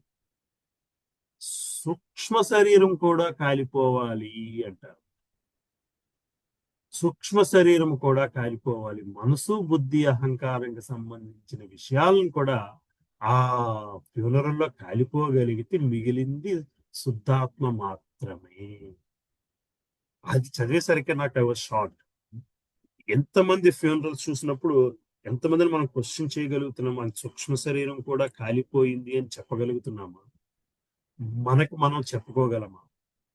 మన సూక్ష్మ శరీరం కూడా అక్కడే కాలిపోయింది, ఆత్మ ఒక్కటే బయటపడిపోయింది అని అన్న స్థితికి ఎదగగలమా? ఎదగాలంటే ఏం చేయాలి? బ్రహ్మభూత స్థితిని గ్రహించగలగాలి. భగవంతునితో, ఆత్మకి పరమాత్మతో ఉన్న link. Atma is like if you imagine it like a free hanging thing, it has a string to Paramatma and it has a string attached to what you call it, అహంకారము, మనసు, బుద్ధికి. A string stronger, a attraction stronger, that decides your next future. Basically భగవంతునితో ఉన్న బంధం స్ట్రాంగరా, ఇటు భౌతిక ప్రపంచానికి సంబంధించిన సూక్ష్మ శరీరంతో ఉన్న బంధం స్ట్రాంగరా? సూక్ష్మ శరీరంతో ఉన్న బంధం స్ట్రాంగ్ అయితే మళ్ళీ ఇంకొక శరీరం కోసం పాకులాడుతుంది. పరమాత్మతో ఉండే బంధం స్ట్రాంగర్ అయితే సూక్ష్మ శరీరం కూడా అక్కడ కాలిపోవాలి, అక్కడ ఎండ్ అయిపోగలగాలి. ఎప్పుడైతే స్థూల శరీరము ఎండ్ అయిపోతుందో సూక్ష్మ శరీరం కూడా ఎండ్ అయిపోగలిగే స్థితిలోకి ఎదగగలగాలి. అది ఎక్కడి నుంచి వస్తుందయ్యా అంటే కేవలము భగవంతుని తాలూకు శరణాగతి. కేవలం ఆ శరణాగతితో ఆయన తాలూకా లీలలను చదివి ఆ అమృతాన్ని ఆస్వాదించగలిగే స్థితిలో ఉండగలిగిన నాడు మాత్రమే. కేవలం అర్థమవుతుంది కదమ్మా. యు హ్యావ్ గూస్ బంప్స్ రావాలి కృష్ణుడు అన్న పేరు వినగానే, కృష్ణుడి గురించి ఒక కథ చదవగానే మనకి ఆ ఆనందంతోనే గూస్ బంప్స్ రాగలగాలి. ఇంకేది వినబడకూడదు, ఇంకేది వినబడని స్థితిలో ఉండగలగాలి. అర్థమవుతుంది కదమ్మా. దట్ ఈస్ బ్రహ్మభూత స్థితి. బేసికలీ ఎప్పుడైతే ఆధ్యాత్మిక కర్మల గురించి సమగ్రంగా నెరింగిన వారు అంటే యథార్థముగా వారు బ్రహ్మస్వరూపులై ఉన్నారు అంటే ఇంకా వాళ్ళ భౌతిక ప్రపంచ స్థితి ఏది కూడా వాళ్ళని ఇన్ఫ్లుయెన్స్ చేయట్లేదు. ఎందుకు ఇన్ఫ్లుయెన్స్ చేయట్లేదు అంటే భగవంతుని గురించి అంతటి శరణాగతి స్థితిలోని మనము నిలబడి ఉంటున్నాము కాబట్టి. అది సచ్చిదానంద స్వరూప స్థితి అంటే. ఆ ఆనందం కోసం మనము ప్రాకులాడగలగాలి.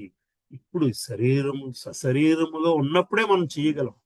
శరీరంలోంచి బయటపడిన తర్వాత ఆత్మకి ఇంకేం ఇన్స్ట్రుమెంట్స్ లేవు. మళ్ళీ ఇంకో శరీరాని కోసం పాకులాడాలి. ఆ శరీరం మళ్ళీ మానవ శరీరం అవుతుందని గ్యారంటీ లేదు. ఏ జంతు శరీరమో వస్తే దానికున్న లిమిటేషన్స్ చాలా ఎక్కువ. ఆ లిమిటేషన్స్ తోని మనము ఇప్పుడు గ్రహిస్తున్న విషయాన్ని గ్రహించగలిగే కెపాసిటీ ఉంటుంది అనే ఆ నమ్మకం లేదు. అందుకు ఈ కెపాసిటీ ఉన్నప్పుడే ఇది గ్రహించి మనము ఆ ఆధ్యాత్మిక స్థితికి ఎదగడానికి మనల్ని మనం పుష్ చేసుకోవాలి. దీని బయట నుంచి చేసి ఎవరు చేయగలిగేది ఏమీ లేదు. రైట్? దీని భాష్యం చదువుదాం. జననము, మరణము, వృద్ధాప్యము, వ్యాధులనేవి పాంచభౌతిక దేహమునకు మాత్రమే ప్రభావితము చేయని గాని ఆధ్యాత్మిక దేహముకు కాదు. ఆధ్యాత్మిక దేహమునకు జననము, మరణము, వృద్ధాప్యము, వ్యాధులు వంటివి అంటూ కనుక ఆధ్యాత్మిక దేహమును పొందినవాడు భగవానుని పార్షుదులలో ఒకడైన నిత్యమైన భక్తియుక్త సేవను చేయించు వాస్తవముగా ముక్తిని పొందిన వాడగును. అహం బ్రహ్మాస్మి, నేను బ్రహ్మమును. మానవుడు తాను వాస్తవముగా బ్రహ్మము అనగా జీవాత్మాని ప్రతి ఒక్కడూ తెలుసుకొనవలెనని చెప్పబడింది. ఇట్టి బ్రహ్మానుభూతి భక్తియుక్త సేవ ఎందు కలదు అని ఈ శ్లోకం వివరించుచున్నది. శుద్ధ భక్తులైన వారు బ్రహ్మభూత స్థితి ఎందు నెలకొని ఆధ్యాత్మిక కార్యకలాపములను గురించి సంపూర్ణముగా ఎరిగియుందురు. సో ఆ ఆధ్యాత్మిక కార్యకలాపాల మీద ఆసక్తి పెంచుకోగలగాలి. ఆ ఆధ్యాత్మిక కలాపాల మీద ఆ టేస్ట్ చూడగలగాలి. ఒకసారి ఆ రుచిని చూస్తుంది. ఆసక్తి నుంచి 9 స్థాయిలు ఉంటాయి బేసికల్ గా మనకి. భక్తి రసామృత సింధువులోని ఇవన్నీ ఎక్స్ప్లెయిన్ చేసుకొస్తారు. ఆ 9 స్థాయిలో ఫస్ట్ ఆసక్తి అయితే 4వ 8వ 4వ 5 రుచి స్థాయి. ఆ రుచి స్థాయికి ఎదిగి చివరి నాకు పేర్లు ఇప్పుడు గుర్తులేవు, మరి మేబీ ఒక 1 of the classes will discuss that. ఆ స్థాయికి ఎదిగగలిగినప్పుడు ఆ బ్రహ్మభూత స్థితిని గ్రహించగలుగుతాము. అంటే పూర్తి అహం బ్రహ్మాస్మి అన్న పదానికి మీనింగ్ మన జీవాత్మకున్న ఆధ్యాత్మిక స్థితిని గ్రహించగలగడమే. ఆ స్థితికి ఎదుగుతాము. అది కేవలము భక్తియుక్త సేవ నుంచి మాత్రమే వస్తున్నది. 4 రకములైన సకామ భక్తులు కూడా దివ్యమైన భగవత్ సేవ యందు నెలకొనగలిగినచో వాంఛిత గమ్యమును పొందగలుగుతారు. అయినను దేవాదిదేవుని కృపతో వారు పూర్తిగా కృష్ణ చైతన్యుని పొందినప్పుడు ప్రత్యక్షణముగా అతని దివ్య సాంగత్యమును అనుభవిస్తారు. కానీ దేవతను పూజించిన వారు దివ్యధామమునందుల దేవాదిదేవుడు ఎన్నడను పొందజాలరు. వారే కాకుండా మందబుద్ధులైన బ్రహ్మభూతిని పొందిన వారు కూడా శ్రీకృష్ణుని దివ్యధామమైన గోలోకనుందామును పొందజాలరు. అంటే మనము బ్రహ్మంలో ఐక్యమైనంత మాత్రాన కూడా మనము దివ్యమైన గోలోక నివాసత్వాన్ని పొందలేము. వాస్తవంగా కృష్ణ చైతన్యముతో తమ కార్యకలాపమును కొనసాగించుచు కృష్ణలోకములకు చేరుటకు ప్రయత్నించుచుండు వారే వాస్తవమునకు బ్రహ్మము అని పిలువబడినట్టుకు అర్హుడు. అట్టి వారికి శ్రీకృష్ణుని గూర్చిన ఎట్టి అపోహలు గాని సందేహములు గాని లేకుండాను కనుకనే వారు యథార్థముగా బ్రహ్మస్వరూపులై ఉన్నారు.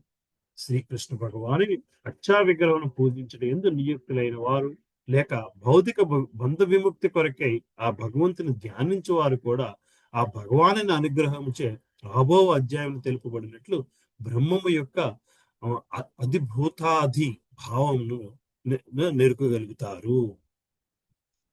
సో ఆ బ్రహ్మానుభూతిని పొందడం తాలూకా స్థితిని మనకి ఇక్కడ ఎక్స్ప్లెయిన్ చేసుకుంటూ వచ్చారు బేసికలీ. రైట్?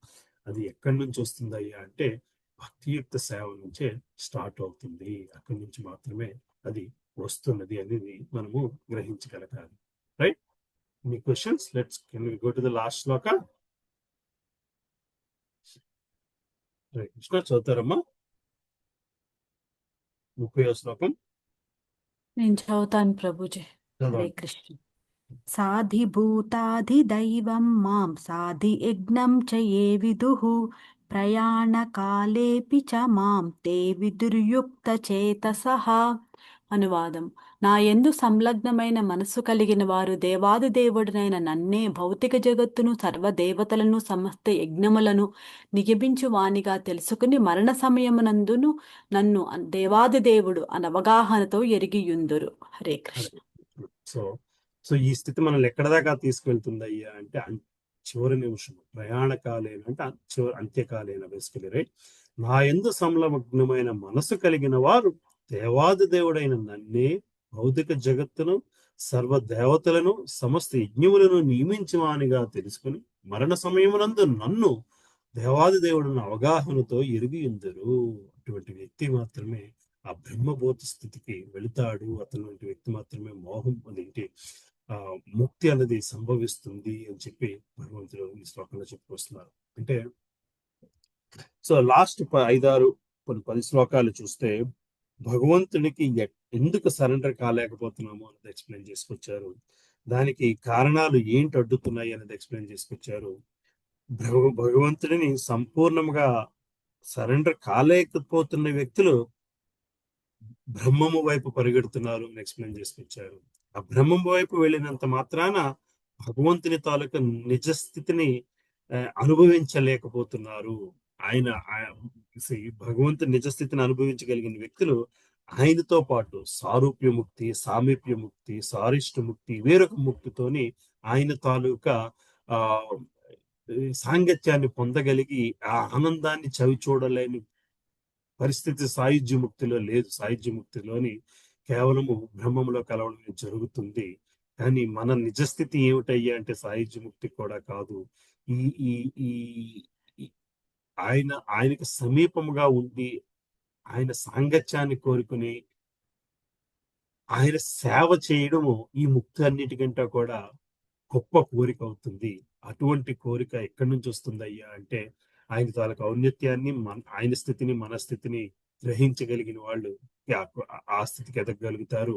అటువంటి వ్యక్తులు చివరి నిమిషంలోని భగవంతుని తాలూకు స్థితిని నిలబెట్టుకోగలుగుతారు. భగవంతుని తాలూకు ఔన్నత్యాన్ని గ్రహించగలుగుతారు. భగవంతుని తాలూకా పొజిషన్ ఇది, ఆయన దేవాది దేవుడు అని గ్రహించగలిగి ఆ స్థితిలోనే మరణ సమయంలో అది గుర్తుంచుకోవడం అన్నది సులభమైన విషయం కాదు. మరణ సమయంలో అది గుర్తుంచుకోగలిగిన వాడు తప్పకుండా బ్రహ్మభూత స్థితికి వెళ్తాడు అని చెప్పుకొస్తున్నారు. రైట్. దీని భాష్యం చదువుదాం. కృష్ణ చైతన్యమని వర్తించే వ్యక్తులు దేవాది దేవుని పరిపూర్ణముగా అవగాహన చేసుకున్న మార్గము నుండి ఎన్నడూ వైదొలగరు. దేవాది దేవుడు భౌతిక జగత్తును మరియు దేవతలను కూడా ఎట్లు పరిపాలించునో కృష్ణ చైతన్యపు దివ్య సాంగత్యము ద్వారా మానవుడు తెలుసుకొనగలడు. అట్టి కృష్ణ చైతన్యంతో గల దివ్య సాంగత్యము ద్వారా మానవుడు క్రమముగా దేవాది దేవుని యందు పూర్తి విశ్వాసమును పొందును. అట్టి కృష్ణ చైతన్యవంతుడు మరణ సమయమును కూడా కృష్ణుని మరవబడు. ఆ విధముగా సహజముగానే అతడు దేవాది దేవుని కృష్ణలోకమైన గోలోక వృందావనమునకు చేరగలడు. ఏ నిమిషం ఎప్పుడైతే మనం చివరి నిమిషంలో కూడా భగవంతుని గుర్తించుకోగలుగుతామో అప్పుడు తప్పకుండా గోలోక బృందావనానికి వెళుతాము అని చెప్పి శ్రీల ప్రభుపాదులు వారు చెప్పుకొస్తున్నారు. వైకుంఠ లోకంలోకి వెళ్దాము అనుకున్న వాళ్ళు చాలా మంది ఉంటారు. వైకుంఠ లోకానికి వెళ్దాము అనుకున్న వాళ్ళకి తప్పేమీ లేదు. కానీ కొంతవరకు ఎందుకంటే వైకుంఠ లోకంలో అసలు ఎటువంటి యాంగ్జైటీ ఉండదు. వైకుంఠం అంటే ఎటువంటి యాంగ్జైటీ లేదు అని, ఎటువంటి ఆందోళన లేదు. అక్కడ ఉన్నదంతా కూడా ఐశ్వర్యమే, అక్కడ ఉన్నదంతా భోగభాగ్యాలు, భగవంతుని అది ఎంజాయ్ చేద్దాము అన్న భావనలో ఉన్న వాళ్ళు వైకుంఠ లోకం వెళ్దాము అనుకుంటారు. అంటే ఇంకా అక్కడ కూడా కంప్లీట్ సరెండర్ లేదు. సో గోలోక బృందావనంలో మనకుండే చేయగలిగేది కార్యం ఏమిటయ్యా అంటే కృష్ణుడికి సేవ చేయడమే. అది గోపబాలుడి కిందో, గోపికల కిందో, ఇంకొకరి కిందో కృష్ణుడికి సేవ చేయడమే జరుగుతుంటుంది. భాగవతంలోని 10వ క్యాంటోలోని 10వ స్కందంలోని రాసలీల దగ్గర కృష్ణుడు మాయమైపోతే గోపికలందరూ కృష్ణుడిని వెతుక్కుంటూ వస్తే అక్కడ మహావిష్ణువు కనబడతాడు వాళ్ళకి. కృష్ణుడు చతుర్భుజ రూపంలో కనబడితే వాళ్ళు ఆయన దగ్గరికి వెళ్ళి మీకు కృష్ణుడు కనబడ్డాడా అని అడుగుతారు. అంటే విష్ణు రూపాన్ని కూడా వాళ్ళు కృష్ణ రూపం కింద అంగీకరించిన స్థితిలో ఉంటారు. ఎందుకంటే ఆ రూపముతోని ఆ బంధం ఏర్పడట్లేదు, ఆ రూపముతోనే ఆ బంధం ఏర్పడదు. అంత ప్రేమ, కృష్ణ ప్రేమ అంటే ఆ శ్యామ సుందరుడు బృందావన కృష్ణుడికి మీద ఉండే ప్రేమ అటువంటి. వాళ్ళందరూ వెళ్ళిపోయిన తర్వాత రాధాదేవి వస్తుంది. రాధాదేవి కూడా వచ్చి విష్ణువుని చూసి కృష్ణుడు ఉన్నాడా అని అడుగు. కానీ రాధాదేవికి ఉన్న ప్రేమతోని విష్ణు రూపం నిలబడదు. కృష్ణుడు విష్ణు రూపంలో నిలబడడానికి చాలా కష్టపడాల్సి వస్తుంది. ఆ కృష్ణుడు విష్ణు రూపంలో నిలబడలేక శ్రీకృష్ణ రూపంలోని వచ్చేస్తుంది. ఇది ఇది ఇటువంటిది గోలోకంలోనే జరుగుద్ది, ఇంకొక చోట జరగదు. దూతుంది కదమ్మా. అటువంటి సేవ స్థితికి ఎదగడం కోసము ఈ జీవితాన్ని ఉపయోగించడం, అటువంటి సేవ స్థితి కోసము ఈ జీవితాన్ని ఉపయోగించుకోగలిగితే మరణ సమయంలో ఆయన్ని అనుభవించడం జరుగుతుంది. అప్పుడు ఆటోమేటిక్ గా మనము గోలోకానికి వెళ్ళిపోతాము. అటువంటి భావన కోసము ఈ జీవితాన్ని ఉపయోగించుకోవడానికి మనం ప్రయత్నం చేయాలి. రైట్. ఏ విధముగా మానవుడు పరిపూర్ణ కృష్ణ చైతన్యవంతుడు కాగలడో సప్తమాధ్యాయం ప్రత్యేకంగా వివరించింది. కృష్ణ చైతన్యవంతుడైన భక్తుల సాంగత్యం అన్నది అట్టి కృష్ణ చైతన్యం పొందుటలో మొట్టమొదటి అంశం. ఎందుకనగా అట్టి సాంగత్యము ఆధ్యాత్మికమైనందున మానవునికి దేవాది దేవునితో ప్రత్యక్ష సంబంధమును కలుగజేయండి. తద్వారా శ్రీకృష్ణ కృపచే మానవునికి శ్రీకృష్ణుడే దేవాది దేవుడని అవగాహన కాగలదు. సత్సాంగత్యముచే కృష్ణ చైతన్యమునందు క్రమంగా వృద్ధి పొందిన వ్యక్తి శ్రీకృష్ణుని విస్మరించుట చేతనే తాను భౌతిక ప్రకృతి నియమములచే బంధింపబడినట్లుగా గ్రహింపగలను. సో ఎప్పుడైతే మనము భగవంతుని అర్థం చేసుకోవడం మొదలు పెడతామో, సత్సాంగత్యముచే కృష్ణ చైతన్యమునందు క్రమముగా వృద్ధి పొందిన వ్యక్తి ఎట్లాగ భగవంతుడిని మర్చిపోయాడు, ఎందుకు భగవంతుడిని మర్చిపోవడం వలన ఈ భౌతిక ప్రకృతిలో నుంచి బంధింపబడ్డాడు అన్నది గ్రహించడం జరుగుతుందయ్యా. ఎప్పుడైతే అది గ్రహించడం జరుగుతుందో కృష్ణ చైతన్యమును పునరుద్ధరించుకొనుటకు మానవ జన్మను చక్కని అవకాశమైనందున దానిని దేవాది దేవుని అవ్యస కృపను పొందుటకు సంపూర్ణంగా ఉపయోగించవాలని కూడా అతను నిశ్చయముగా తెలుసుకుంటాడు. ఎప్పుడైతే ఈ భక్తి భావన ప్రయాణం మొదలు పెడుతూ ఉంటామో అప్పుడు మనం భగవంతుడి నుంచి ఎందుకు దూరం అయ్యాము అన్నది గ్రహించగలుగుతామో, అప్పుడు ఈ జీవితాన్ని మళ్ళీ ఆయన దగ్గరికి వెళ్ళడం కోసం ఎట్లా ఉపయోగించుకోవాలి అన్న నిశ్చయం కలుగుతుందో అప్పుడు ఈ కృష్ణ చైతన్యంతో వచ్చే ప్రయోజనాలన్నీ మనకి కనబడటం జరుగుతూ ఉంటుంది. సో అటువంటి వ్యక్తి అటువంటి స్థితిలో మనం నిలబడగలగాలి. ఆస్తులు జిజ్ఞాసు అర్థార్థి బ్రహ్మజ్ఞానము పరమాత్మ జ్ఞానము జన్మ మృత్యు జరా వ్యాధుల నుంచి ముక్తి మరియు దేవాది దేవుడైన శ్రీకృష్ణ భక్తియుక్త సేవలు అనే అంశములు ఎన్నో ఈ అధ్యాయం నందు చర్చింపబడినవి. సో ఎన్ని రకాల విషయాలు మనం ఈ చాప్టర్లో నేర్చుకున్నామయ్యా అంటే, భగవంతుని దగ్గరికి మనుషులు ఏ విధాలుగా వస్తున్నారు, ఆర్తులు జిజ్ఞాసు అర్థార్థి బ్రహ్మజ్ఞానము పరమాత్మ జ్ఞానం, ఇవన్నీ కూడా జన్మ మృత్యు జరా వ్యాధుల నుంచి ముక్తి, ఇవన్నీ కూడా భక్తిలోకి పుణ్యం చేయడానికి భగవంతుడి దగ్గరికి తీసుకొస్తున్నాయి. కానీ కానీ కానీ దేవాది దేవుడైన కృష్ణుని భక్తియుక్త సేవ అనే అంశములు ఎన్నో ఈ అధ్యాయం నుండి చర్చించబడ్డాయి. ఈ పైన చెప్పిన 7-8 కారణాలు కాదు, కేవలం భగవంతునికి ఎటువంటి కండిషన్ లేకుండా సేవ చేసే స్థితికి ఎదగాలి అన్న విషయాన్ని మనం కూడా ఈ చాప్టర్ నుంచి గ్రహిస్తున్నాము. కృష్ణ చైతన్యం పురోభివృద్ధి సాధించిన వాడు అనేక విధములైన పద్ధతులను లెక్క చేయక కృష్ణ చైతన్య కార్యకలాపం నందే ప్రత్యక్షంగా నెలకొను. ఆ విధంగా అతడు శ్రీకృష్ణుడు నిత్య దాసునిగా తన సహజ స్థితిని వాస్తవముగా పొందగలిగి, అట్టి స్థితిలో అతడు భక్తితో శ్రవణము కీర్తనము చేయుట యందు దివ్య ఆనందమును పొందును. అట్లు చేయుట ద్వారా తన అవసరములను అన్నింటినీ సిద్ధించునను విశ్వాసమును పొందును. నిశ్చయముతో కూడిన అట్టి శ్రద్ధయే దృఢవ్రతము అని పిలువబడను. అదే భక్తి యోగాకు లేదా దివ్య ప్రేమ యుక్త సేవకు ఆరంభమని సకల శాస్త్రములు తెలుపుచున్నవి.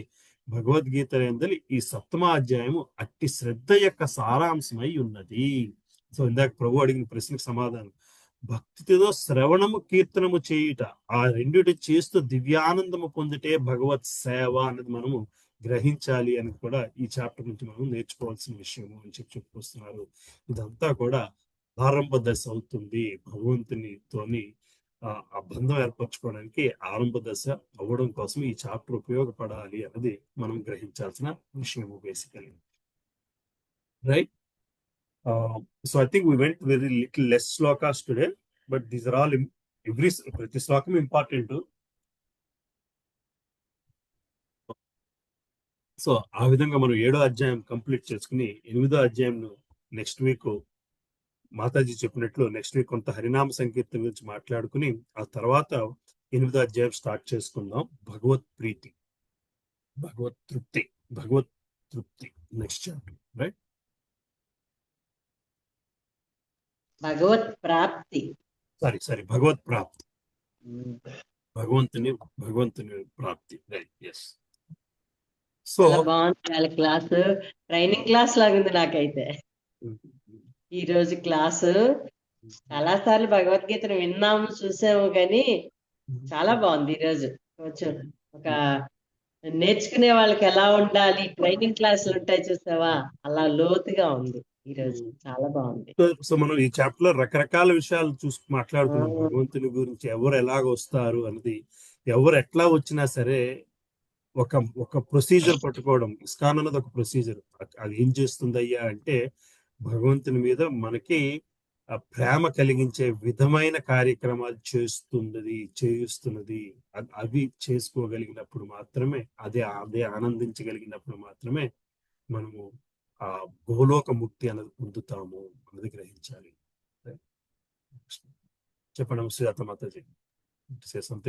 కాదు ప్రభుజీ, నేను ఇప్పటి వరకు భగవంతుడి నుంచి మనం దూరంగా వచ్చేసాం, ఆ కోరికతోటి వచ్చామని ఈ రోజు మీరు కొత్తగా కోపం కూడా ఉంది, ద్వేషం కూడా ఉంది అని చెప్పేసి ద్వేషం చెప్పారు లేనిదే జరగదు, ప్రభుజీ. ద్వేషం లేనిదే జరగదు. అదే అదే ఇలా థింక్ చేస్తే ద్వేషం కూడా ఉంది. మీరు చెప్పిన పాయింట్ కరెక్ట్ గా ఉంది ప్రభుజీ. కోరికతో జరగదు, ద్వేషం కూడా. ద్వేషం కోరికతో జరగదు, కరెక్ట్. ఆటోమేటిక్ గా ద్వేషం అంటే ఆటోమేటిక్ గా నెగిటివిటీ చూడడం మొదలవుతుంది. అదే అదే అదే అదే జస్ట్ నాట్ అదే అవర్ మీరు ఫిలాసఫీ. అదే చెప్పండి.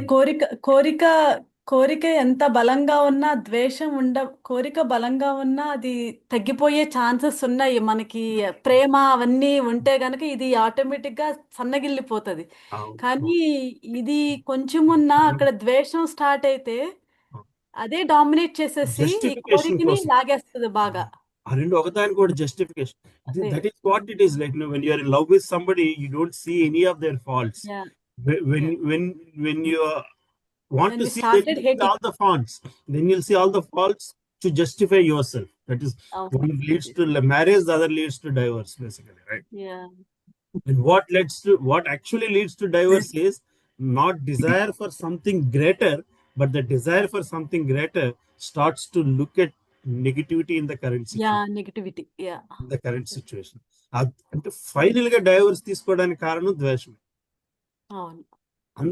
అంత ప్రేమించి పెళ్లి చేసుకున్న వ్యక్తులు కూడా అవును. ఆ ద్వేషం అన్నది ఎక్కడి నుంచి వచ్చేసింది? కొత్తగా ఎవరూ మారలేదు, ఇద్దరు కొత్తగా మారిపోయి జరగలేదు.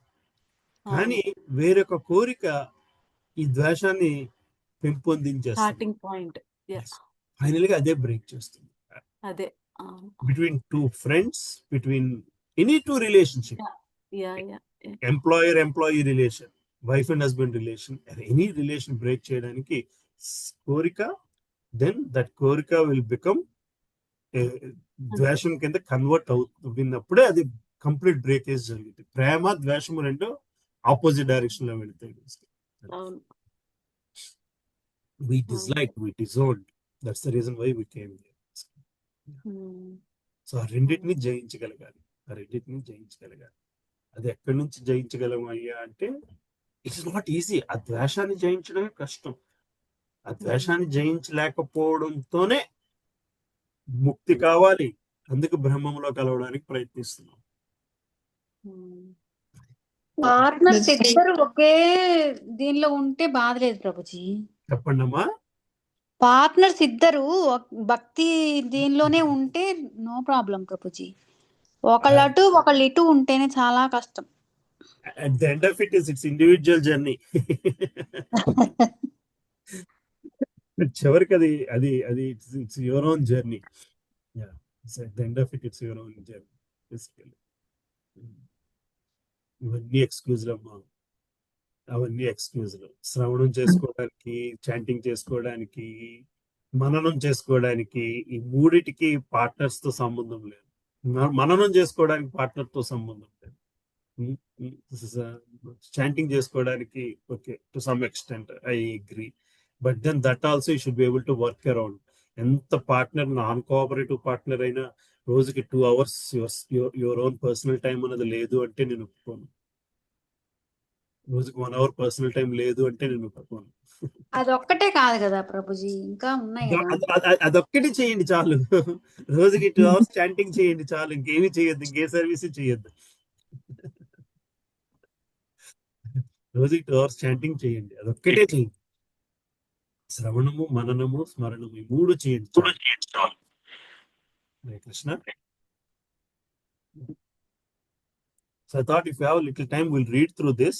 Otherwise, we'll close. చదువుదాము. 30 శ్లోకాలే కాబట్టి 6 వస్తాయి, 6 పేజీలు ఉంటాయి. చదువుదామా శ్లోక తాత్పర్యము? ఎవరు స్టార్ట్ చేస్తారు? చదువుదా నాన్న, 3 days చదివితే సరిపోతాయి. ఎంతమంది తమ్ముడు ఉన్నాం? సరే 3 చదవండి. 30 శ్లోకాలు కదా. సరే చదువు. 4 చదువు. నేను చదువుతాను. ఓకే, చదవండి. ఓకే. శ్రీ భగవాన్ ఉవాచ మయ్యా ఒక్క మీనింగ్ ఒక్క మీనింగ్ చదవండి. Okay okay. హరే కృష్ణ. శ్రీకృష్ణ భగవానుడు పలికిన, ఓ పార్థ, మనస్సును నాయందే సంలగ్నము చేసి నా సంపూర్ణ భావనలో యోగం అభ్యసించుట ద్వారా నీవు నిస్సందేహముగా నన్నెట్లు సమగ్రముగా నెరగగలవో ఇప్పుడు వినుము. నీకిప్పుడు నేను ఈ భౌతిక ఆధ్యాత్మిక శక్తులతో కూడిన సంపూర్ణ జ్ఞాన విజ్ఞానములను సంపూర్ణముగా విశదీకరించెదను. ఇక దీనిని తెలుసుకొనిన పిమ్మట నీవు తెలుసుకొనవలసినదేదీను మిగిలి ఉండదు. వేలాది మనుషులలో ఎవరో ఒక్కరు మాత్రమే సంపూర్ణ సిద్ధిని సాధించుటకు యత్నించను. ఆ విధముగా యత్నించి సిద్ధి పొందిన వారిలో కూడా ఎవరో ఒక్కడు మాత్రమే నన్ను యథార్థముగా తెలుసుకోగలుగుతున్నాడు. నేను చదవచ్చు. చదవండి కుమారి మాత. భూమి, జలము, అగ్ని, వాయువు, ఆకాశము, మనస్సు, బుద్ధి మరియు అహంకారము అను ఈ 8 అంశములు సముదాయము నా భిన్న ప్రకృతి అనబడును. ఓ మహాబాహుడైన అర్జున, వాటికి అన్యముగా న్యూనమైన భౌతిక ప్రకృతి వనరులను ఉపయోగించుకున్న జీవులను కూడి ఉన్న నా ఉన్నతమైన శక్తి వేరొక్కటి కలదు. ప్రభుజీ,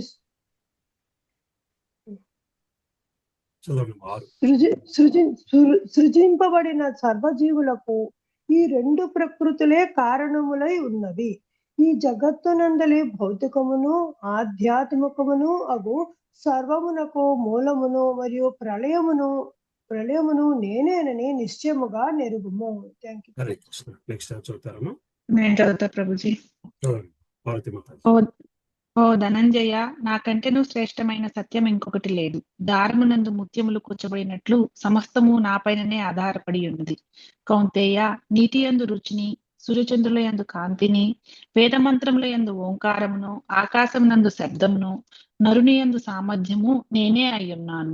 నేను భూమి యొక్క ఆద్యమైన సుగంధమును, అగ్ని యందు ఉష్ణమును, జీవుల యందలి ప్రాణమును, తపస్సుల యందుల తపస్సుగను అయ్యున్నాను. హరే కృష్ణ. నేను చదువుతున్నాను ప్రభుజీ. ఓ పృథా కుమార, నేనే సర్వ ప్రాణులకు సనాతన బీజమునయ్యి, బుద్ధిమంతుల యందలి బుద్ధినయ్యి, శక్తిమంతుల యందలి శక్తినయ్యి తెలుసుకొను. ఓ భరత వంశ శ్రేష్ఠుడ, బలవంతులలోని కామరాగ రహితమైన బలమును మరియు ధర్మ సిద్ధాంతములకు విరుద్ధము కానటువంటి కామ సంభోగమును నేనే అయ్యున్నాను. సత్వగుణముతో కూడినట్టు గాని, రజోగుణముతో కూడినట్టు గాని, లేదా తమో గుణముతో కూడినట్టు గాని భావములన్నీను నా శక్తి ఉద్భవినవి నీ వెరుగుము. ఒక విధముగా నేనే సర్వమునైనను, స్వతంత్రుడను. ప్రకృతి త్రిగుణములు నా యందున్నను, నేను వాటికి లోబడి ఉండును. ఓకే, నెక్స్ట్ 13, 14, 15 చదువుతున్నారు. హరే కృష్ణ. సమస్త విశ్వము సత్వ రజస్తమములను త్రిగుణములచే మోహింపజేయబడినదై ఈ గుణములకు అతీతుడను మరియు అవ్యయుడను అగు నన్ను ఎరుగజాలకున్నది. భౌతిక ప్రకృతికి సంబంధించిన త్రిగుణములతో కూడిన నా ఈ దైవీమాయ నిశ్చయముగా దాటసఖ్యము కానిది. కాని నన్ను శరణు పొందిన వారు దీనిని సులభంగా దాటగలుగుదురు. దుష్టులైన మూఢులు, నరాధములు, మాయచే హరింపబడిన జ్ఞానము గలవారును, దానవ ప్రవృత్తి అయిన నాస్తిక స్వభావమును కలిగి ఉండువారును నన్ను శరణు పొందజాలరు. హరే కృష్ణ. హరే కృష్ణ. 16. సుజాత మాత చదివారా? నేను చదువుతారా? నేను చదువుతున్నాను ప్రభుజీ. ఓ భరతవంశ శ్రేష్ఠుడా, ఆర్తుడు, అర్ధార్థి, జిజ్ఞాసువు, పరతత్వ జ్ఞానమును అన్వేషించువాడు అనేది 4 రకముల పుణ్యాత్ములు నాకు భక్తియుక్త సేవ చేయనారంభింతురు. వీరిలో పరిపూర్ణ జ్ఞానము కలిగి సదా శుద్ధభక్తి యుక్త సేవ యందు నెలకొనియుండెడివాడు అత్యంత ఉత్తముడు. ఏలయనా నేనతనికి మిక్కిలి ప్రియుడును, మరియు అతడును నాకు మిక్కిలి ప్రియుడు. ఈ భక్తులందరినూ నిస్సంశయముగా ఉదాత్తులే అయినను వీరిలో నా జ్ఞానమునందు స్థితుడైన వానిని నన్నుగానే నేను భావింతును. నా దివ్యమైన సేవయందు నియుక్తుడైనందున అతడు అత్యుత్తమము మరియు పరమగమ్యమైన నన్ను తప్పక పొందగలడు. హరే హరే కృష్ణ. కృష్ణ. నాగప్రభు చదువుతారా ప్రభు? చదువుతాను ప్రభుజీ. భౌతిక వాంఛలచే జ్ఞానమును దానిపై సారీ జ్ఞానవంతుడైన వాడు పెక్కు జనన మరణములు పిదప నన్నే సర్వకారణములకు కారణుగాను మరియు సమస్తముగాను తెలుసుకొని నన్ను శరణుజొచ్చును. అట్టి మహాత్ముడు మిక్కిలి అరుదు. భౌతిక వాంఛలచే జ్ఞానము అపహరింపబడిన వారు ఇతర దేవతలకు శరణుజొచ్చి తమ స్వభావ గుణములు అనుసరించి ఆయా ప్రత్యేక పూజా విధములను అనుసరింతురు.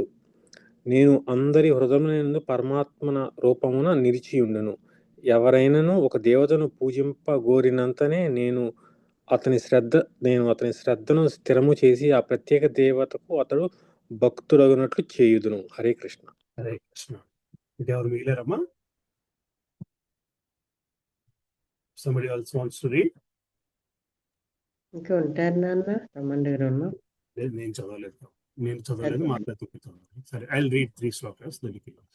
అట్టి శ్రద్ధతో కూడిన వాడే మానవుడు ఏదేని ఒక దేవతారాధన చేపట్టి తద్వారా తన కోరికలను ఈడేర్చుకుని, కానీ వాస్తవమునకు ఆ వరములన్నీ నా చేతనే వసపడుచున్నవి. అల్పబుద్ధులు దేవతలను పూజింతురు, కానీ వారు ఎసగడి ఫలములు అల్పములు మరియు తాత్కాలికములై ఉన్నవి. దేవతలను పూజించువారు దేవతాలాటను చేరగా నా భక్తులు మాత్రం అంత్యమున నా పరంధామమునే చేరుదు. నన్ను సంపూర్ణముగా ఎరుగని మందబుద్ధులు దేవాది దేవుడైన నేను తొలుత నిరాకారుడినై ఇప్పుడు ఈ రూపమును దాల్చితనని భావించరు. అజ్ఞానవశమున వారు నాశరహితమును మరియు అత్యున్నతమును నా దివ్య స్వభావమును ఎరుగలేరు. హరే కృష్ణ. చదువుతారా అమ్మా? 25, 26, 27. నేను చదువుతాను ప్రభుజీ. చదవండి విజయం. మూఢులకు మరియు మందబుద్ధులకు నేనెన్నడను వ్యక్తము కాను. వారికి నేను నా యోగం మాయచే కప్పబడి ఉందును. అందుచే వారు నేను అజుడననియు అవ్యయుడననియు ఎరుగరు. ఓ అర్జున, దేవాదిదేవుడనైన నేను గతంలో జరిగిన సమస్తమును, ప్రస్తుతము జరుగుచున్న సర్వమును, భవిష్యత్తులో జరుగుచున్న సర్వమును ఎరుగుదును. అదే విధముగా జీవులందరినీ నేను ఎరుగుదును, కానీ నన్నెవ్వరను ఎరుగరు. ఓ భరతవంశీయుడా, ఓ శత్రుంజయ, కోరిక మరియు ద్వేషముల వలన జనించిన ద్వంద్వములచే మోహితులే జీవులందరూ మోహమునందే జన్మించుచున్నారు. చదివేయమంటారా మరి ప్రభుజీ? ఇంకెవరు చదువుతారు? హరే కృష్ణ. చదవనమ్మా, ఇంకెవరు చదువుతారు? చదివేసి. Hare Krishna.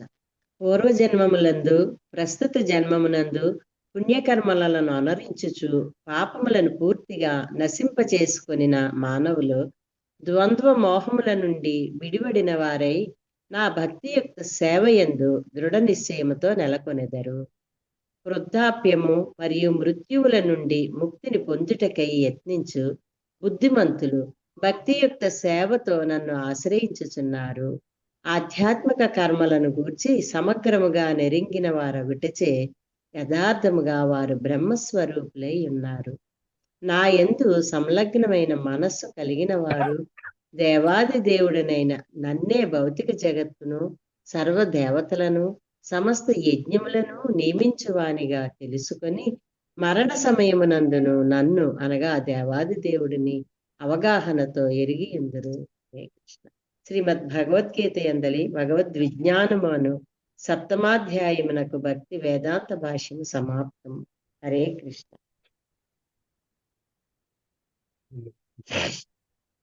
The next chapter will start next week. Okay? Hare Krishna. Any other questions, Amma? Any other things? ఏం లేవు ప్రభుజీ, బాస్టన్ విశేషాలు. ఏం లేవు ప్రభుజీ. బాస్టన్ విశేషాలు. ఈరోజు టెంపుల్కి వెళ్ళాను. Okay okay.